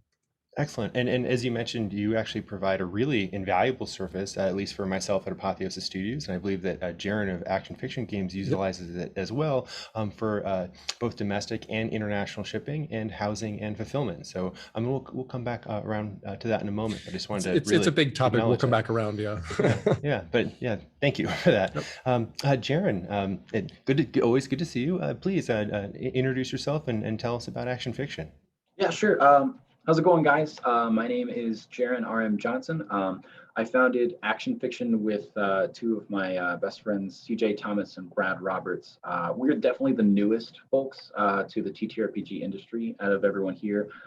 There's a lot of years of experience here at the table, and I don't bring very many of them. We've only been around for about 2 years, and really what we're best known for so far is the Monsters of Merca campaign settings. which are basically just social commentary and satire condensed down into 5th edition Dungeons and Dragons. We had a really successful Kickstarter this past year where we brought D&D to Flavortown. And that was a hugely successful, really fun Kickstarter that we did. And, you know, of course, Chris makes that possible and is going to be fulfilling all of our stuff through Nord Games. Jameson's offered a lot of awesome expertise for us as well. And we have another Kickstarter in June for another expansion where we're going to New York City. The team just keeps growing and expanding. It's really exciting. And there's just always so much going on. So it's really cool to be part of that indie sort of scene. Absolutely. Yeah. So you mentioned the expansion. So all of us here as heads of, you know, various indie studios, I'm curious, how have you all managed success? So when you have success on Kickstarter, sometimes it can be incremental success where you build year over year, and sometimes you can have a huge spike. It really changes the team dynamic of a creative team. I've noticed for myself at Apotheosis Studios that, you know, back 10 years ago, it was just me. You know, I was just writing fantasy novels, and then grew, you know, team member by team member by team member. We now have about probably about 10 full-time and additional 10 to 15 contract you know, team members, and it's a lot to manage, particularly for a writer. You know, it's, you know, someone who I just like to make games. Matt, share with us a little bit of what have you seen as a game developer and as a studio head over the years when things come to market and it is a success, and how you bring in new team members both to bolster your creativity and also just to bring new and varied products into the market and into players' hands. Yeah, I mean, after 20 years, we've gone through a lot of different transformations and changes. When we started, we were just 3 creators, a couple of artists and a writer, making the RPGs. Once we got into miniatures games, we quickly thereafter became a manufacturer, built our own foundry, and had to grow in order to keep up with the demand on the miniatures. And so we're one of the few companies that actually does our own manufacturing as well. And that has had all kinds of different challenges, because not only are we a very creative company and have a large creative staff, but we also have a big production staff that is, you know, cutting molds and sculpts and making everything by hand. So we've had to manage, you know, both sides of those things. I know for myself as the company founder, the longer it's gone and the more we've grown, the less actual like hands-on creative work I get to do. So I've gone from being the guy who you know, wrote stories and painted book covers to, you know, managing teams of people who get to do that stuff now. But it's a great sort of place to be in, because, you know, the company has always been led by its creativity. So when we want to do something and initiate a new project, if we like it, we do it, and just kind of go forward with it. So, you know, at this point right now, our creative team's probably about 10 or 12 people, and including our graphic designers, sculptors, art directors, writers, and then we work with more contractors than I probably could count at the moment. So, but yeah, it's been kind of a crazy ride for the last 20 years. It's pretty amazing to be able to find, okay, so we see a need, whether it's in the marketplace or even our own team, and we then kind of rise up to fill that need. Chris, I think that you've really done that when you transitioned and augmented Nord Games into fulfillment and distribution and shipping. Yeah, how did that come about? I actually don't know if I'm super familiar, because originally you guys were just making awesome games, and then did you just kind of say like, oh wow, we need to now ship these to people and need that to run effectively? Well, 2 years ago, we moved into a warehouse space. Before that, I was working out of my garage. I had just one employee, and then everyone else was contractors, and, you know, all of your writers and artists and all that stuff.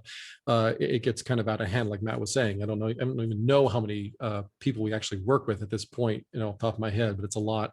But 2 years ago, we moved into a warehouse space because it was obvious we couldn't work out of the garage anymore. We needed more space to store product and, you know, dedicated space to have employees and have an office and all that stuff. And the good news is we actually got a legit office that we're moving into next week. So no more concrete walls, like a Yay, real office. congratulations. Yeah, it's gonna be awesome. So, but it took us 2 years to get to that point where we would justify, the need for a separate office. In the meantime, we just suffer through being out here in the warehouse with all the product. But basically, moving into a warehouse changes everything for you, because once you have the space to be able to put the product, you have the loading dock to be able to receive product, you have all the machines necessary to wrap pallets to ship to distribution, everything changes. So once that happened for us, we just started offering it to our friends, and Lore Smith is the first one that comes to mind. They're located in the Netherlands, but they had no presence here in the US, so we offered to take them on as warehousing and fulfillment of their daily orders through their website, as well as putting their products on our website. And then obviously, Kickstarter fulfillment and stuff, it just started to expand from there. And so we started taking on more and more employees.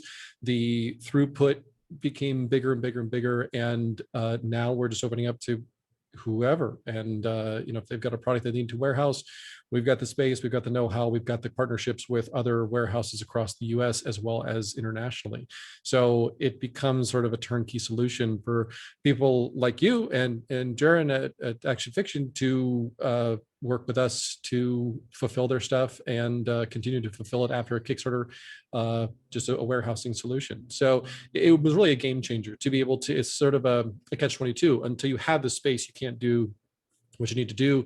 So do you have enough money to buy the space? There's a really weird sort of point in your company evolution where you can't really afford the space, so you can't really take it to the next level. So what we're doing is offering this space to other publishers so that they can order more units and increase their profit margins and have those connections for domestic and international fulfillment. Totally. And exactly what Matt was saying, I've noticed for myself as both the founder, so CEO, you do have to do all the logistics, but then also creative director, and at one time lead writer. I'm no longer that. Rick Hines is now our lead writer. But as creative director, I try to free up as much as my time so I can infuse whatever these projects that we're working on with my creative direction, and to be able to outsource a lot of these pieces is incredibly helpful. And so it's been wonderful to find time-saving ways where I still can try and be as creative as possible. Shifting gears a little bit, let's kind of move back into Kickstarter. Jaren, share with us a little bit of some of your experience, because I think that you have done now two successful Kickstarters. What were some of the things that you learned from your first Kickstarter versus your second Kickstarter to really leverage on the success that you had for your first Kickstarter to then maximize that success and do very well in your second Kickstarter, now getting ready for your third, which at least I anticipate to be even much more successful. If you could just share with us a little bit of that process and some of your learning. Yeah, sure. So to give frame of reference, right, our first Kickstarter was in June of 2019, and we raised, I believe, $16,000 for a book. We had asked for 12, and looking back, had I budgeted correctly, the funding goal would have been a lot higher, and we probably wouldn't have made it. That's one of those things where figuring out your goal was kind of the first step, and making sure your goal is as accurate as possible to deliver what's considered a minimum viable product for those of us who do project management, right? What's the amount of money that you need to deliver the smallest, most basic form of the book, your minimum order quantity from your manufacturer, considering the cost to ship and distribute using services like Chris to get products all the way to your backers. The other big piece for us that allowed us to start from that $16,000 Kickstarter in June of 2019 and then platform into an $84,000 Kickstarter last October, maybe September, was knowing how to properly advertise. Right, that is an absolute game changer. The nice thing about TTRPG in the industry is that a lot of people are willing to share their information with you and their learned knowledge and experiences. And they'll talk to you about targeted advertising, where to run ads. For us, and I think for most indie TTRPG folks, when it comes time for you to start running ads, for example, like the smallest piece of advice that I can give is, Facebook ads are going to be more valuable than any other ads. I would not, we don't bother running ads on Reddit, on Twitter, anywhere else. We dump all of our marketing budget into Facebook because that's where it has the highest engagement rates. And we also, we typically partner with BackerKit, who will also help us run ads on Facebook. We partner with BackerKit on the back half of our campaign, and they alone brought in an additional like $20,000. So all of the money that you can spend on advertising, figuring out, do some A/B testing on Facebook and figuring out which ads perform the best and get the highest engagement and get the highest actual click-through and conversions. That's your absolute best bet for like turning, marketing money into a successful Kickstarter. And for us, that was kind of what made it. Yeah, absolutely. So I think that advertising is an incredibly vital piece. And just to touch on it really quickly, it really kind of breaks down into two sections just for people who potentially want to, start advertising a Kickstarter on their own. There's Facebook lead generation. So that's where you're collecting email addresses. And so you'll have someone, this is before your Kickstarter is launched, where you'll usually do something that's called a lead magnet. So you'll give away something, whether it's a free sample of your book, some art prints, or some exclusive content in exchange for an email address. We're doing it right now for the Bard book, for Sirens Battle of Bards with Satine Phoen. You maybe have seen some of these ads on your Facebook feed right now. Just a few. Yeah, right. Once or twice. Exactly. Yeah, it's there, and so you see Satine's smiling face, or maybe one of our fiends or one of our other bards. And it asks you for an email address. This is a great way for us as an indie publisher to be able to talk to people. And so I really encourage folks who are thinking about doing a Kickstarter campaign to run these ads. And some other folks that I've heard of even suggest doing it even if you're questioning whether or not you should run a Kickstarter. Because if you don't get good engagement with your lead gen ads, maybe that your product isn't yet polished enough. That could be another question that I'll ask Matt. With so much experience that you've had running so many games for so many years, when do you know that your product is ready to go to Kickstarter? Oh boy, it's a good question. Not one that I've thought about too much, but I'd say when it's done is pretty much the right time. Typically when we take a product to Kickstarter right now, we're within 30 days of sending it to print. Yep. Our most recent one, the Iron Kingdom's Requiem RPG Kickstarter, we just finished it 3 or 4 weeks ago, and it'll be sent to press on April 9th. And so I think that the expectation now of what people want to see from a project on Kickstarter is they need to see something that looks polished, that looks realized and ready to go. And it's a lot less about speculating on whether or not the product is going to get done as to, are they just going to get it to me on time? And so we're typically looking for a pretty quick turnaround on our projects. We like to deliver them within 6 months. And we have multiple projects that we're, constantly sort of overlapping and getting done. So we need a rapid turnaround, but we usually don't take anything to Kickstarter until it's really at that like 95% stage. Which is so funny about Kickstarter. I've been on Kickstarter since Kickstarter was a thing. I absolutely love Kickstarter. And so it's funny, historically, it used to be a place where you would kind of just bring an idea and you would just put that idea on Kickstarter and you'd see if people were interested in it. That is not how Kickstarter works anymore, at least not how we utilize it. We bring a very fully fledged product and we then, promote that. And it's really turned into more of a marketplace where we can democratize publishing, in our case, for TTRPG industries. Chris, what has been some of your experience on that? Well, I definitely wouldn't back any project where someone just threw up an idea. I want to see something tangible. I want to see that they put the work into a manuscript or artwork or whatever. And like Matt, what we do is same kind of thing, go about 95% or more if we can. And so that's why when you see our projects, they've got a lot of artwork, they've got a lot of layout and stuff already done. But the big key is reasonable stretch goals so that you're not totally hobbling yourself and pushing out the dates for years, out. In our last one, Dangerous Destinations, the stretch goals had a lot to do with pre-generated content. So using the first few chapters of the book to create the next few chapters of the book, so that you had a lot of pre-generated stuff that you could just throw out on the table. So if you were in a bind and you needed a Dangerous Destination on the fly, boom, you've got one right there. Say like 72 or something like that we're making. So it was a lot of stretch goals that we were able to achieve. So that might throw you off a little bit when it comes to your lead times and stuff. But as long as you're clear up front that stretch goals will modify the timeline, then you should be fine. But yeah, as long as you're showing something to somebody that it's all a marketing and pitch basically, and saying, this is what we have that we want to publish. We've already done this much. We need to get the production funded, because production is extremely expensive.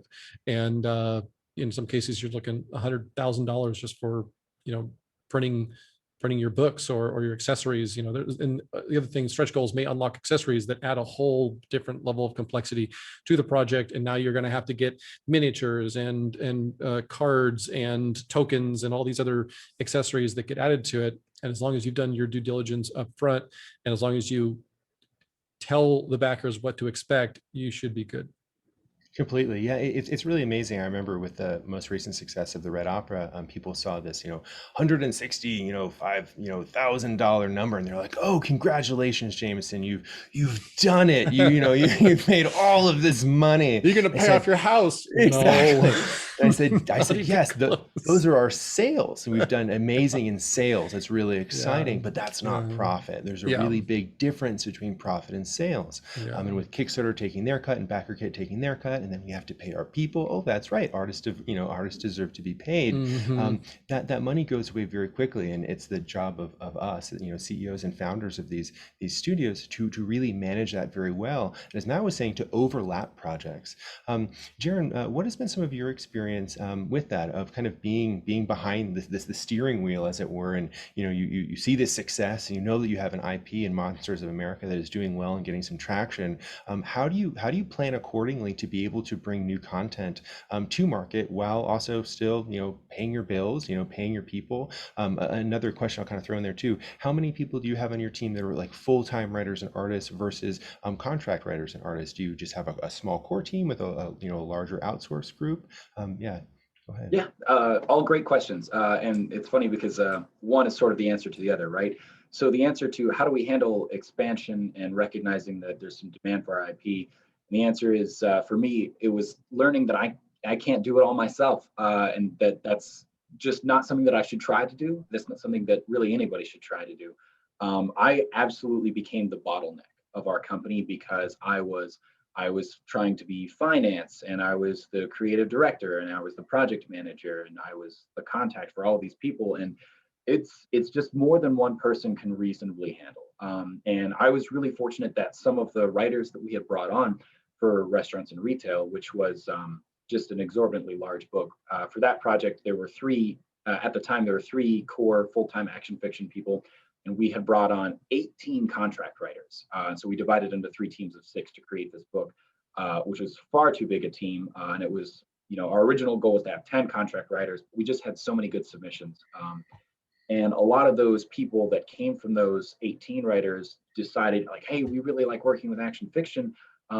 Is there any way that we could come on, stick around for the next project? And so our team has expanded out now to, gosh, I think 9 full-time action fiction sort of supporters, and then just uncountable numbers of contract artists. And we actually just recently did an internal restructuring where we sort of decided, figured out the roles and responsibilities for everyone in our company. And I was like really surprised when somebody was like, yeah, Jaren, you're not the CEO. And I was like, what? But I started, and they were like, yeah, but what you do is not that role. Like the stuff that you like to do is not that role. And I'm really fortunate to have folks like Bailey and Snails and Strato and Adam, and our team has just expanded so much now, and everyone just shows up to the table with the same level of enthusiasm that we have. And that's the only way that we can get by in trying to expand. So right now, the 3 original action fiction guys, we're all sitting around the table like every night, pulling 8-hour shifts after our day jobs, editing Restaurants and Retail, while Bailey and Snails are in the middle of creating with their own team of contractors the new book. This is going to be the first action fiction thing that I am not really a part of, which is great because it's a very, very queer and gay focused take on Merca, and so the whole project from top to bottom is all LGBT folks, and so that is happening. I get some cool insight into it, but it's really cool to see my company is doing a thing, and I'm not the one that's the driving force behind it. So it's really exciting, but also, kind of nerve wracking, and it's just an awesome experience. It takes a lot of trust. I know exactly what you mean. It takes a lot of trust to be able to hand something off, particularly like an IP, when where you may be creative director and you may have ultimately the final say, but you're not necessarily there doing all those individual pieces. And it's not exactly what I had imagined when I first started Apotheosis Studios, although I really love it. It's interesting, when we have this idea to bring something and to create something, and then when the realities of business come in, it's a fascinating shift that we need to do as leaders and managers. We are, unfortunately, I feel like we talk about this for hours. So we're kind of in the process of winding down. And so I want to kind of go around the horn and say, Matt, for people who maybe are thinking about breaking into the gaming industry. 5th edition is really very, very popular right now. What advice would you give to people who are content creators that really would like to start, and they're looking at Kickstarter thinking, hey, I think I'd like to do a thing, I'm not really quite sure what advice, let's say you were that person now, but you now have over 20 years of experience, what advice would you give yourself, and that hopefully vicariously can help some of the other people who are listening at home? I think the best thing you can do is really learn as much as you can about the business, from soup to nuts. Like if you don't know anything about printing, start learning about that process, right? Because that's a big thing. I think that it's easy to get your creativity up on to Kickstarter, right? Your images and stories, especially when it's a creative project. But if you don't know what comes next, and how to deliver those projects, that's where you can start to make mistakes, by assuming that you're just going to be able to get it done. So learn as much as you can about that process. Have a really solid idea of what that product is going to be, and then start getting quotes for it. Figure out how you're going to ship it, how you're going to store it. When you print 3,000 books, like that takes up space, and you may not be expecting it. The first company I had was actually a comic book company way back in the early 90s, and 3 issues into to our comic book lines, my garage was filled with cases and cases of comics, and eventually, it was like couldn't park the cars in there, we couldn't put anything else in the garage, and so there's a lot of logistics that go along with creating these products and delivering them. That can be, you can't wing it. If you try and wing it, it'll get you. It'll crush you. It'll just destroy you. We'll be honest. Literally, it'll crush. Those comics fall over onto you while you're in your garage sitting at your desk. Those books are heavy. Yeah. So I think that's a kind of a perfect segue for Chris, who is managing distribution not only for his own company but for other companies, including mine. What advice would you give to the budding creator in yourself years ago?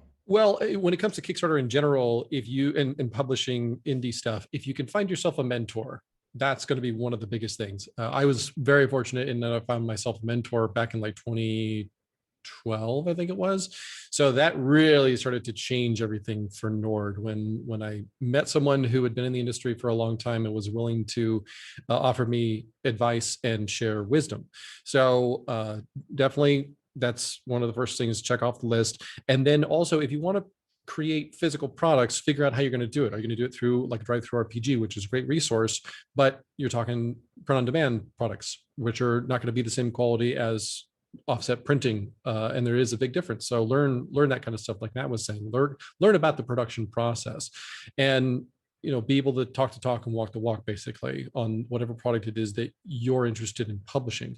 And then beyond that, start building an audience. Start putting out, content that people will be interested in consuming, and start building that audience. Because if you're going to go to Kickstarter and you have nobody who is already interested in your products, that's going to be a very tough thing. Not to say it doesn't happen. Some people do launch a project on a crowdfunding platform that goes crazy and they had no audience whatsoever. It was just a great idea that a lot of people latched onto and went viral, but that's not always going to be the case. So if you want to start building your audience and start getting a platform like MailChimp to be able to email people and correspond, Facebook groups, that kind of thing, be able to communicate with your audience and your fan base, then you're going to be much more likely to succeed at whatever project it is that you want to put out. Again, like Matt and I were talking about earlier, as long as it's polished, as long as when you go to Kickstarter or whatever crowdfunding platform you want, it is in a state that people look at it and go, that looks cool, I want to back that thing. And then again, on the fulfillment side of things, have your situation sorted out. Either have a garage or a contract with a warehouse of some kind. But also, if you're working with a company like Nord, we've already been through this so many times with our own projects and other people's projects, that we have that vast network of resources. So definitely there's a lot to it, but getting a mentor, I think, is probably step one. I think that's really perfect advice. Really to be able to hear from people who have already been in the trenches, so to speak, and to be able to ask them questions. I think one of the great ways to do that is to join someone's Discord community, and to really be able to talk to either founder themselves or to other key members. Jaron, I know that's one of the wonderful things that you have been able to provide your community to so much success. Actually, when we first met, I said, "Wow, Action Fiction has an amazing Discord community." Jaron, what can you share with me on? And I've been using Discord since Discord was out, but I used it as a video gamer, not as from a community perspective, and I use it on a professional perspective. How I manage my team. We're an entirely remote team of people all over the world. But I saw Jaron really kind of understand how to use it from a community perspective to build a community around the games that he's made. So maybe you could share a little bit about that, Jaron. Yeah, absolutely.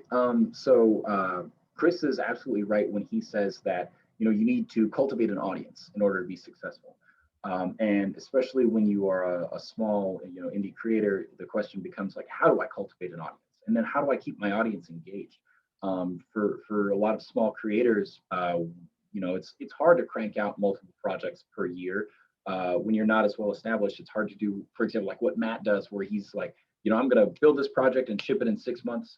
And that's like always the goal. But when you first start out, that's going to be really hard for you to do. So what do you do to keep them engaged? The answer is, of course, a Discord community is a fantastic way to do that.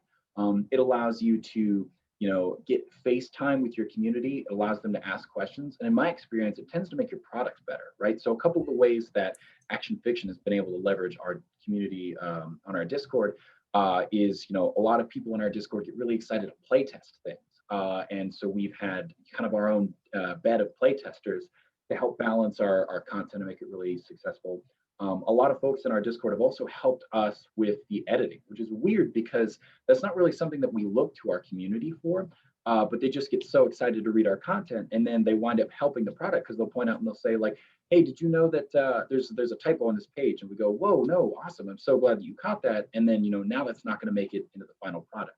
We see a lot of ways that, it's not just us keeping our Discord community engaged, but our Discord community kind of helps us be a better company. And then also just, it gives you a way to hang out. It gives you a way to keep in contact with folks. The one trap that I see some folks fall into, though, is they start looking at their Discord as being their only social media that they need to manage, because they think, well, I'm plugged into Discord all the time. If anyone has questions, they can ask me. But not everyone that wants your product will have Discord. Not everyone that has Discord will want your product. And so it's important to remember that Discord is only one piece of the puzzle. It's only one part of your community. It's not going to be where your entire community lives.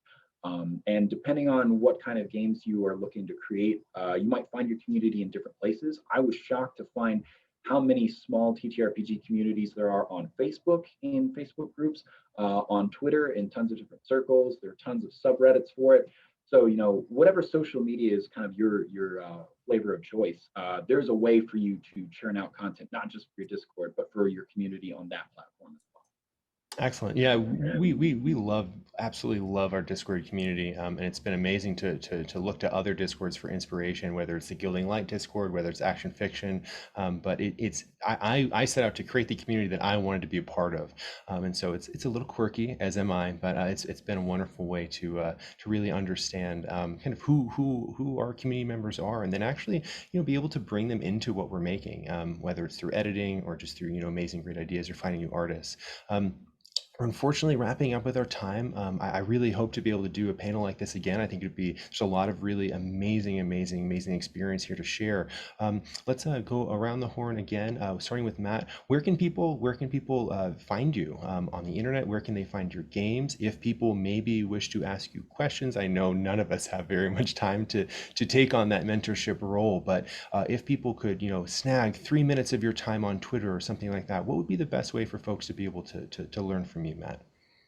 Yeah, I mean, you can find Privateer Press all over the place. Privateerpress.com is our website. We're in stores all over the world with our products. We have more social media pages than I can probably have time to name, but you can find us on Twitter, on Facebook, Instagram, and we have community managers that are constantly engaged in all of those areas. So just reach out to one of them and ask a question. Somebody's always there to happy to answer. And I know that this being a very heavily TTRPG 5th edition, remind us all again one more time your most recent offering that is in 5th edition now. Yeah, it was Iron Kingdom's Requiem was the project on Kickstarter. Yeah, my entire team, when they heard about it, and I said, "Hey, we're have a good friend named Matt, and he just brought Iron Kingdoms into 5th edition, and this is before your Kickstarter came out." They all lost their minds, so they were incredibly excited about it. So we're excited to play in house. Chris, where can people find you? Where can they learn more about Nord? Maybe people are interested in distribution. How can they understand how that works? You can Google Nord Games. You can go to nordgameslc.com. You can email me directly at chris@nordgamesllc.com. Happy to chat about what we do, and if you need help with finding a production facility, help with figuring out logistics, all that stuff. And then as far as what Nord Games does, we were just continue to put out content for TTRPGs. We've done a lot of 5th edition content, but we are also doing a bit more system neutral, non-specific stuff, which a lot of people do appreciate. So more and more of that is going to be coming out. And as far as the fulfillment side, get in touch with us, and I'll be happy to go over it with you. And I always say to people, even if you don't work with us, I'm still happy to advise you on things to keep in mind while you're moving forward. The more successful Kickstarters in the gaming sphere, the better for all of us, because I believe that every time there's an unsuccessful one, as in someone funds but then never fulfills the product, that hurts the entire community, because that is somebody who's going to have had a bad experience with a gaming related Kickstarter and potentially not back ours in the future, even though we have a good track record. Yeah, and I can only 100% agree with you and really mirror what you've just said. Chris has been an amazing resource to us at Apotheosis Studios, whether it's myself or my COO, Sarah Erford, just asking Chris questions, be like, "Hey, we have this problem. What should we do?" We solve problems all the time. So yeah. It's been fantastic, and really I think that goes to show where our community is for indie creators. We are not competitors. We are all running this race together, and we can all win it together.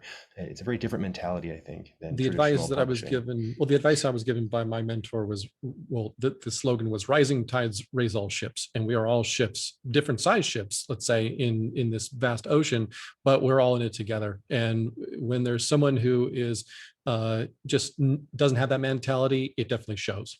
Yeah, you can easily see.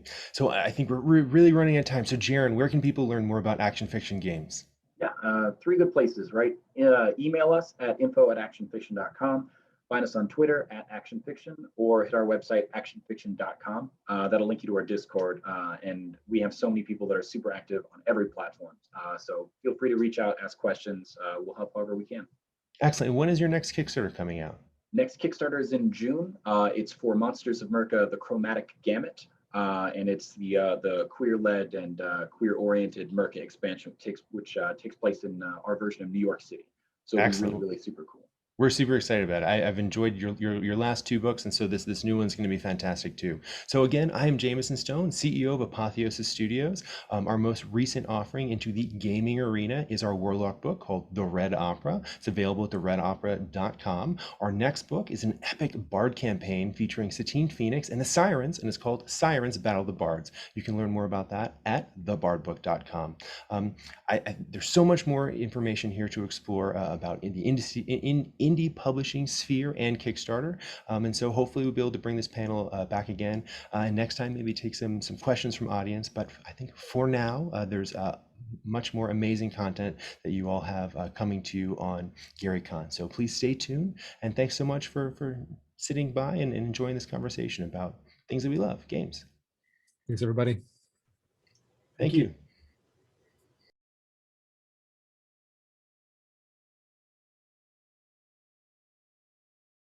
You have heard tell of a kobold queen with visions of a world made new in fire and rage. Driven by prophecy, she has filled her followers with the raging passion of her cause. Now, you step forth into her burning realm. Dark shapes move among the rising embers. Thick-skinned beasts belch gouts of fire. It's an ambush! Roll for initiative. Battle is about to commence. Epic encounters. Turn your RPG up to 11.